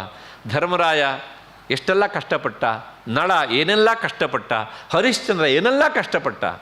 ಹೌದು, ಇದೆಲ್ಲ ತೋರಿಕೆಯ ತಾತ್ಕಾಲಿಕವಾದಂಥ ವಿಪತ್ತು. ಆದರೆ ಇವರೆಲ್ಲರೂ ಜೀವನದಲ್ಲಿ ಈ ಕಷ್ಟವನ್ನು ಅನುಭವಿಸಿದ್ದು ಹೌದು, ಅಲ್ಲ ಅಂತಲ್ಲ. ಆದರೆ ಈ ಕಷ್ಟವನ್ನು ಮೀರುವಂತಹ ಕೀರ್ತಿ ಅವರನ್ನು ಹುಡ್ಕೊಂಡು ಬಂದಿದೆ. ಇವತ್ತು ನಾವು ಒಳ್ಳೆಯ ಆಳ್ವಿಕೆ ಕಂಡಾಗ ಏನ್ರಿ ಅದು ಧರ್ಮರಾಜ್ಯ ಅಂತ ಹೇಳ್ತೇವೆ ಅಲ್ವಾ. ಒಬ್ಬ ವ್ಯಕ್ತಿಯನ್ನು ಕಂಡಾಗ ಹರಿಶ್ಚಂದ್ರನಂಥ ನಿಷ್ಠಾವಂತ ಇವತ್ತೂ ಸಹ ತಾನೆ. ಅಂದರೆ ಇವರೆಲ್ಲ ಇರುವಾಗಷ್ಟೇ ಹೆಸರನ್ನು ಮಾಡಿದವರಲ್ಲ, ಗತಿಸಿದ ಮೇಲೂ ಸಹ ಸೂರ್ಯ ಚಂದ್ರರು ಇರುವಷ್ಟು ಕಾಲ ತಮ್ಮ ಕೀರ್ತಿಯನ್ನು ಇಲ್ಲಿ ಬಿಟ್ಟಂತಹ ಮಹಾನುಭಾವರು. ಹಾಗಾಗಿ ಇಂಥವರ ಈ ಮಾತು ಅದು ಖಂಡಿತವಾಗಿ, ಅಂದರೆ ಕುಂಭಕರ್ಣನ ಮಾತು ಅದು ಕೇವಲ ಅಂಶತಃ ನಮಗೆ ಸುಳ್ಳಾಗಿ ಕಾಣ್ಬೋದು, ಆದರೆ ಬಹುವಂಶತಃ ಆ ಮಾತು ಅತ್ಯಂತ ಸತ್ಯ. ಅಷ್ಟೇ ಅಲ್ಲ, ಸಂತಾನಾರ್ಥಂ ತ್ವಮೇವೈಕಃ ಕುಲಸ್ಯಾಸ್ಯ ಭವಿಷ್ಯಸಿ. ಈ ರಾಕ್ಷಸ ಕುಲದ ಉಳಿವಿಗಾಗಿ, ಕುಲದ ಕುಡಿಯ ಒಂದು ಉಳಿವಿಗಾಗಿ ನೀನೊಬ್ಬ ಮಾತ್ರ ಬದುಕಿರ್ತೀಯ. ನನ್ನ ಅಣ್ಣನೂ ಇರೋದಿಲ್ಲ, ನಾನೂ ಇರೋದಿಲ್ಲ, ಸಂಶಯವಿಲ್ಲ ಇದ್ರ ಬಗ್ಗೆ. ಹಾಗಾಗಿ ನೀನು ಚೆನ್ನಾಗಿರಬೇಕು. ಮುಂದುವರೆದು ಹೇಳ್ತಾನೆ, ರಾಘವಸ್ಯ ಪ್ರಸಾದಾತ್ವಂ ರಕ್ಷಸಾಂ ರಾಜ್ಯಮಾಪ್ಸ್ಯಸಿ. ರಾಘವನ ಶ್ರೀರಾಮನ ಅನುಗ್ರಹದಿಂದ ಇಡೀ ಲಂಕಾ ಸಾಮ್ರಾಜ್ಯವನ್ನು ನೀನು ಪಡಿತೀಯೇ, ಅದನ್ನು ಅನುಭವಿಸ್ತೀಯೇ. ಅದರಿಂದ ನಾನು ಯುದ್ಧ ಭೂಮಿಯಲ್ಲಿ ಯುದ್ಧ ಮಾಡಬೇಕಿದ್ರೆ ನನ್ನ ಎದುರುಗಡೆಗೆ ಈಗ ಯಾರು ಬಂದರು, ಶತ್ರುಗಳು ಯಾರು, ನನ್ನವರು ಯಾರು ಅಂತ ನನಗೆ ಗೊತ್ತಾಗೋದಿಲ್ಲ. ಬೇಗ ಇಲ್ಲಿಂದ ನೀನು ಆಚೆ ಹೋಗಿಬಿಡು. ನಸ್ಥಾತವ್ಯಂ ಪುರಸ್ತಾನ್ಮೇ ಸಂಭ್ರಮಾನ್ನಷ್ಟಚೇತಸ. ನಾನು ನನ್ನ ಬುದ್ಧಿಯ ಭ್ರಮಣೆಗೆ ಒಳಗಾಗಿಬಿಟ್ಟಿದ್ದೇನೆ. ಹಾಗೆ ನನ್ನ ಎದುರಿನಲ್ಲಿ ನೀನು ನಿಲ್ಲಬೇಡ. ರಕ್ಷಣೀಯೋಸಿಮೇ ವತ್ಸ ಸತ್യമೇ ತದ್ಬ್ರವೀಮಿತೆ. ನೀನು ಪಕ್ಕಕ್ಕೆ ಸರಿ ಹೋಗು, ಯಾಕೆಂದರೆ ನಾನು ನಿನ್ನ ಮೇಲೆ ಆಕ್ರಮಣ ಮಾಡೋದಿಲ್ಲ. ನಮ್ಮ ರಾಕ್ಷಸ ಸಂತತಿಯಾಗಿ ನೀನು ಬದುಕಿರಬೇಕು. ರಾಮನ ಪಕ್ಷವನ್ನು ಸೇರಿದ್ದೀಯೇ, ಒಳ್ಳೆಯ ಕೆಲಸ ಮಾಡಿದ್ದೀಯೇ, ರಾಮನಿಗೆ ಹಿತವಾದದ್ದನ್ನು ಮಾಡು, ನೀನು ಬಹಳ ಕಾಲ ಚಿರಕಾಲ ಬಾಳು ಅಂತ ಹೇಳ್ತಾ ಇರುವಂತಹ ಕುಂಭಕರ್ಣ ಎಂತಹ ದೊಡ್ಡ ವ್ಯಕ್ತಿ ಅಂತ ನಮಗನ್ಸುತ್ತೆ. ಹಾಗಾಗಿ ಮನಸ್ಸು ಮಾಡಿದ್ದರೆ ಅವನು ವಿಭೀಷಣನಲ್ಲಿ ಮುಗಿಸಬಹುದಿತ್ತು. ಆದರೆ ವಿಭೀಷಣನಿಗೆ ಈ ರೀತಿಯಾದಂತಹ ಎಚ್ಚರಿಕೆಯನ್ನು ಕೊಟ್ಟು ಆತ ಹೇಳ್ತಾನೆ, ನೀನು ಉತ್ತಮ ಕೆಲಸ ಮಾಡಿದ್ದೀಯೆ, ನಿನ್ನ ಧರ್ಮ ನಿಷ್ಠೆ ನಿನ್ನನ್ನು ಬದುಕಿಸ್ತದೆ, ರಾಮನ ಅನುಗ್ರಹ ನಿನ್ನ ಮೇಲೆ ಪರಿಪೂರ್ತಿಯಾಗಿದೆ. ಹಾಗಾಗಿ ರಣರಂಗದಲ್ಲಿ ನನ್ನ ಎದುರಿನಿಗೆ ನಿಲ್ಲಬೇಡ, ಯಾಕೆಂದರೆ ನನಗೆ ಗೊತ್ತಾಗದೆ ನನ್ನಿಂದ ನಿನಗೆ ಆಘಾತ ಆದೀತು, ಏಟು ಬಿದ್ದೀತು. ಹಾಗಾಗಬಾರ್ದು, ನಮ್ಮ ಕುಲದ ಕುಡಿಯಾಗಿ ನೀನು ಬದುಕಿರಬೇಕು ಅಂತ ಹೇಳುವಂಥ ಕುಂಭಕರ್ಣ ಎಂತಹ ಒಂದು ರೀತಿಯ ದೊಡ್ಡ ಹೃದಯದವನು ಅಂತ ಗೊತ್ತಾಗ್ತದೆ. ಇಂತಹ ಕುಂಭಕರ್ಣನಿಗೆ ಸಹಜವಾಗಿಯೇ ಸರಿಯಾದಂಥ ಒಂದು ಮಾರ್ಗದರ್ಶನ ಸಿಕ್ಕಿದ್ದಿದ್ದರೆ ಅವನು ಎಷ್ಟು ದೊಡ್ಡ ವ್ಯಕ್ತಿ ಆಗ್ತಿದ್ನೋ ಗೊತ್ತಿಲ್ಲ. ರಾವಣನನ್ನು ಬಿಡಲಾರದೆ ದುರಂತಕ್ಕೆ ಬಲಿಯಾಗಿ ಹೋದ ಪಾಪ. ಆದರೂ ಸಹ ಇಷ್ಟೆಲ್ಲ ಹೇಳುವಂತಹ ನನ್ನ ಮಾತು ಇವನೊಬ್ಬ ದುರಂತ ನಾಯಕ ಅಂತ ಅಷ್ಟೇ ನನ್ನ ಮಾತಿನ ಅರ್ಥವೇ ಅಷ್ಟೇ ಹೊರತೂ ಸಹ ತಿಳುವಳಿಕೆ ಇದ್ದಿದ್ದರೆ ಅತ್ಯಂತ ಒಳ್ಳೆಯವನಾಗ್ತಿದ್ದ, ಒಳ್ಳೆಯ ಒಬ್ಬ ವ್ಯಕ್ತಿ ಆಗ್ತಿದ್ದ. ಅಂದ ಮಾತ್ರಕ್ಕೆ ಪುರುಷೋತ್ತಮ ಅಂತ ಹೇಳಲಾರೆ ನಾನು. ಆದರೂ ಸಹ ಸರಿ ತಪ್ಪುಗಳ ಈ ತಿಳುವಳಿಕೆ ಅವನಿಗೆ ಇತ್ತು, ಅಲ್ಪ ಪ್ರಮಾಣದಲ್ಲಿ. ಎಷ್ಟು ಪ್ರಮಾಣದಲ್ಲಿರಬೇಕು ಆ ಪ್ರಮಾಣದಲ್ಲಿರಲಿಲ್ಲ. ಆದ್ದರಿಂದ ಅವನೊಂದು ರೀತಿಯ ದುರಂತಕ್ಕೆ ಸಿಲುಕಿಬಿಟ್ಟ. ರಾವಣನಿಗೆ ಇಷ್ಟೂ ವಿವೇಕ ಇರಲಿಲ್ಲ ಎನ್ನುವಂಥದ್ದೇ ನಮಗೆ ನೇರವಾಗಿ ಕಾಣುತ್ತೆ. ವಿಭೀಷಣಿಗೆ ಅಷ್ಟರ ಮಟ್ಟಿನ ವಿವೇಕ ಇತ್ತು. ಮುಂದೆ ಕೊನೆಗೆ ಏನಾದ ಅಂದರೆ ಈ ದುರಂತ ತಪ್ಪಿಸಿಕೊಳ್ಳಿಕ್ಕಾಗದೆ ಆತ ರಾವಣನ ಹೇಳಿಕೆಯ ಮೇರೆಗೆ ರಾಮನ ಬಾಣಕ್ಕೆ ತನ್ನನ್ನು ತಾನು ಒಡ್ಡಿಕೊಳ್ತಾನೆ. ಆ ಯುದ್ಧ ಸಂದರ್ಭದಲ್ಲಿ ಮೊದಲು ರಾಮ ಅವನು ಒಂದು ಕೈಯನ್ನು ಕಡಿತಾನೆ. ಆ ಒಂದು ಕೈ ಬಿದ್ದಾಗ ಇಷ್ಟೆಲ್ಲ ಅನಾಹುತ ಆಗಿ ಹೋಯಿತು. ಕೊನೆಗೆ ಎರಡನೇ ಕೈಯನ್ನು ಕಡಿತಾನೆ. ಎರಡನೇ ಕೈಯನ್ನು ಕಡಿದಾಗ ಇನ್ನೊಂದಿಷ್ಟು ಅನಾಹುತ ಆಯಿತು. ಕೊನೆಗೆ ಅವನ 2 ಕಾಲುಗಳನ್ನು ರಾಮ ಕತ್ತರಿಸಿ ಬಿಡ್ತಾನೆ. ಉಳಿದಂಥದ್ದು ಕೇವಲ ಅವನ ಇದಿಷ್ಟೇ ಭಾಗ. ಅದರಲ್ಲೇ ತೆಳ್ಕೊಂಡು ರಾಮನ ಜೊತೆಗೆ ಯುದ್ಧಕ್ಕೆ ಬರ್ತಿದ್ದ ಅವನು. ಕೊನೆಗೆ ರಾಮ ಅವನ ತಲೆಯನ್ನು ಆ ಐಂದ್ರಾಸ್ತ್ರದ ಮೂಲಕ ತಲೆಯನ್ನು ತೆಗಿತಾನೆ. ಆ ತಲೆಯನ್ನು ತೆಗೆದಾಗ ರಾಮನ ಬಾಣ ಆ ತಲೆಯನ್ನು ಆಕಾಶಕ್ಕೆ ಚಿಮ್ಮಿಸಿತಂತೆ. ಹಾಗೆ ಚಿಮ್ಮಿಸಿದಂತಹ ಆ ಚಿಮ್ಮಿ ಹೋದಂತಹ ಅವನ ತಲೆ ಎಲ್ಲಿ ಬಿತ್ತು ಕೇಳಿದರೆ ಲಂಕೆಯ ಪ್ರಾಕಾರದ ಒಳಗಡೆ ಇರುವಂತಹ ಆ ಗುಮ್ಮಟಗಳೆಲ್ಲ ಇರ್ತಾವಲ್ಲ, ಆ ಗುಮ್ಮಟಗಳ ಮೇಲೆ ಅದು ಬಿತ್ತಂತೆ. ಬಿದ್ದಾಗ ಎಷ್ಟೋ ಗುಮ್ಮಟಗಳು ಬುಡ ಸಹಿತವಾಗಿ ಕಳಚಿ ಬಿದ್ದುವಂತೆ. ಅಂದರೆ ಕುಂಭಕರ್ಣನ ತಲೆ ಬಿದ್ದಾಗ ಈ ರೀತಿಯಾದಂಥ ಅನಾಹುತದ ಪರಂಪರೆಗಳೇ ಅಲ್ಲಿ ಸಂಭವಿಸಿದವು. ಅವನೇನು ಯುದ್ಧ ಮಾಡಿದ್ದಲ್ಲ, ರಾಮನ ಬಾಣನ ತಪ್ಪಿಸ್ಕೊಂಡು ಕೆಳಗೆ ಬಿದ್ದಂತಹದ್ದು. ಹಾಗಾಗಿ ಇಂಥ ವಿಚಿತ್ರವಾದಂತಹ ಒಂದು ಅವನ ನಡೆ ಇತ್ತು. ಆದರೆ ದುರಂತಕ್ಕೆ ಸಿಲುಕಿದ. ಅವನ ಸಾವು ನಾನು ಹೇಳಿದಾಗೆ 2 ಕೈಗಳು ಹೋದು, ಕಾಲುಗಳು ಹೋದು, ಕೊನೆಗೆ ತಲೆಯೂ ಸಹ ಹೋಯಿತು. ಕುಂಭಕರ್ಣನಿಗೆ ಯಾವ ಶಸ್ತ್ರ ಅಸ್ತ್ರಗಳ ಪರಿಚಯ ಸಹ ಇದ್ದ ಹಾಗೆ ನಮಗೆ ಕಾಣೋದಿಲ್ಲ. ವಾಲ್ಮೀಕಿ ಮುನಿಗಳು ಆ ರೀತಿಯಾಗಿ ಅವನು ಶಸ್ತ್ರಾಸ್ತ್ರ ನಿಪುಣ ಅಂತ ಹೇಳೋದಿಲ್ಲ. ಯಾಕೆಂದರೆ ಅವನಿಗೆ ಅವನ ದೇಹವೇ ಒಂದು ಆಯುಧ, ಅವನ ಕೈಗಳೇ ಒಂದು ಆಯುಧ. ಸುಮ್ಮನೆ ಅವನು ಹೋಗ್ತಾ ಇದ್ದರೆ ಅವನ ಅಕ್ಕಪಕ್ಕ ಸಿಕ್ಕಿದೆ ಅಂತ ಅವನು ಗಾಳಿ ಬೀಸ್ತವೆ ಎಷ್ಟೋ ಜನ ಸತ್ತೋಗ್ತಿದ್ರು. ಇಂತಹ ಒಂದು ರೀತಿಯ ಆ ದಡುತಿಯಾದಂಥ ದೇಹ. ಕೊನೆಗೆ ಈತ ಭೂತಾಕಾರದ ತನ್ನ ಶರೀರ ಶಕ್ತಿಯಿಂದಲೇ ಎಲ್ಲ ಅನರ್ಥಗಳನ್ನು ಮಾಡ್ತಿದ್ದ. ಶತ್ರುಗಳನ್ನು ತಿನ್ನುವುದೇ ಅವನ ಯುದ್ಧದ ಕಲೆಯಾಗಿತ್ತು. ಸುಮ್ಮನೆ ಹೋಗ್ತಾ ಇದ್ದರೆ ಯುದ್ಧ ಮಾಡೋದನ್ನು ಇನ್ನೊಬ್ಬನ ಹಿಡಿಯೋದು, ಬಾಯಿ ಹಾಕೋದು ಅಷ್ಟೇ. ಇದೇ ಅವನ ಯುದ್ಧದ ಒಂದು ಕಲೆ ಆಗಿತ್ತು. ಹೀಗೆ ಬರೀ ದೇಹ ಬಲದಿಂದ ಹೋರಾಡಿ ಆತ ಸತ್ತ ಭೂಮಿಗೆ ಸೇರಿದ.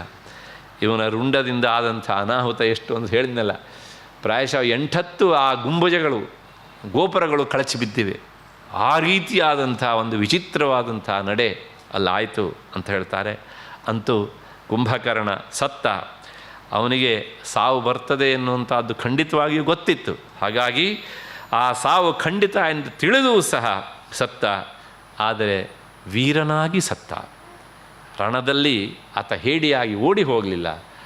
ರಾಮ ಇಷ್ಟೆಲ್ಲ ಅವನ ದೇಹವನ್ನು ಪೀಸಾಗಿ ಮಾಡಿ ಸಾಯಿಸಿದರೂ ಸಹ ಅವನು ಯುದ್ಧ ಮಾಡುವುದನ್ನು ನಿಲ್ಲಿಸಲಿಲ್ಲ. ಹಾಗಾಗಿ ವೀರನಾಗಿ ಸತ್ತ. ಆದರೆ ಒಂದೇ ಒಂದು, ವ್ಯರ್ಥವಾಗಿ ಸತ್ತ. ಅದು ನಮಗೆ ಪಶ್ಚಾತ್ತಾಪ ಆಗುವಂಥದ್ದು. ಯಾಕೆಂದರೆ ಅವನಿಗೆ ಬದುಕೆಲ್ಲ ನಿದ್ದೆಯಲ್ಲೇ ಕಳೆದ. ಕೊನೆಗೆ ಸಾಯುವಾಗಲೂ ಸಹ ದುಷ್ಟನಿಗಾಗಿ ಸತ್ತ, ವ್ಯರ್ಥವಾಗಿ ಸತ್ತ ಅಂತ ಅದಕ್ಕೋಸ್ಕರ ನಾನು ಹೇಳಿದೆ.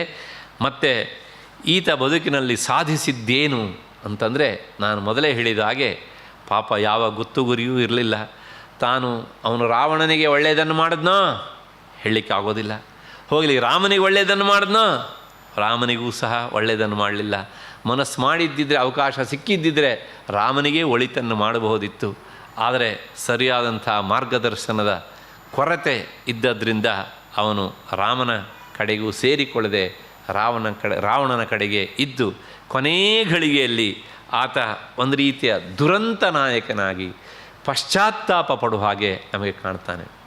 ಇವನನ್ನು ನೋಡ್ತಾ ನೋಡ್ತಾ ಹೋದಾಗ ನಮಗೆ ಮುಂದೆ ಬರುವಂತಹ ಮಹಾಭಾರತದ ಕರ್ಣ ನಮಗೆ ಹೆಚ್ಚು ಹತ್ತಿರವಾಗಿ ಕಾಣ್ತಾನೆ. ಕೃಷ್ಣ ಪರಿಪರಿಯಾಗಿ ಹೇಳಿದ, ನೀನು ಕೌಂತೆಯನಪ್ಪ, ಬಂದ್ಬಿಡು, ಈ ಕಡೆ ಸೇರ್ಕೊಬಿಡು ಹೀಗೆ ಅಂತ. ಆದರೆ ಕರ್ಣ ಕೇಳಲಿಲ್ಲ. ಕೇಳಿದ್ದಿದ್ದರೆ ಪ್ರಾಯಶಃ ಆತ ಈ ದೇಶದಲ್ಲಿ ಧರ್ಮರಾಜ ಯಾವ ರಾಜ್ಯಭಾರ ಮಾಡಿದನೋ 32 ವರ್ಷಗಳ ಕಾಲ ಆ ರಾಜ್ಯಭಾರವನ್ನು ಕರ್ಣನೇ ಮಾಡ್ತಿದ್ದ ಅಂತ ಕಾಣುತ್ತೆ. ಆದರೆ ಏನು ಮಾಡೋಣ, ದುಷ್ಟರ ಸಹವಾಸ, ಇಂಥವರೆಲ್ಲ ದುರಂತ ನಾಯಕರಾಗಿಯೇ ಕೊನೆಗೊಂಡು ಬಿಡ್ತಾರೆ.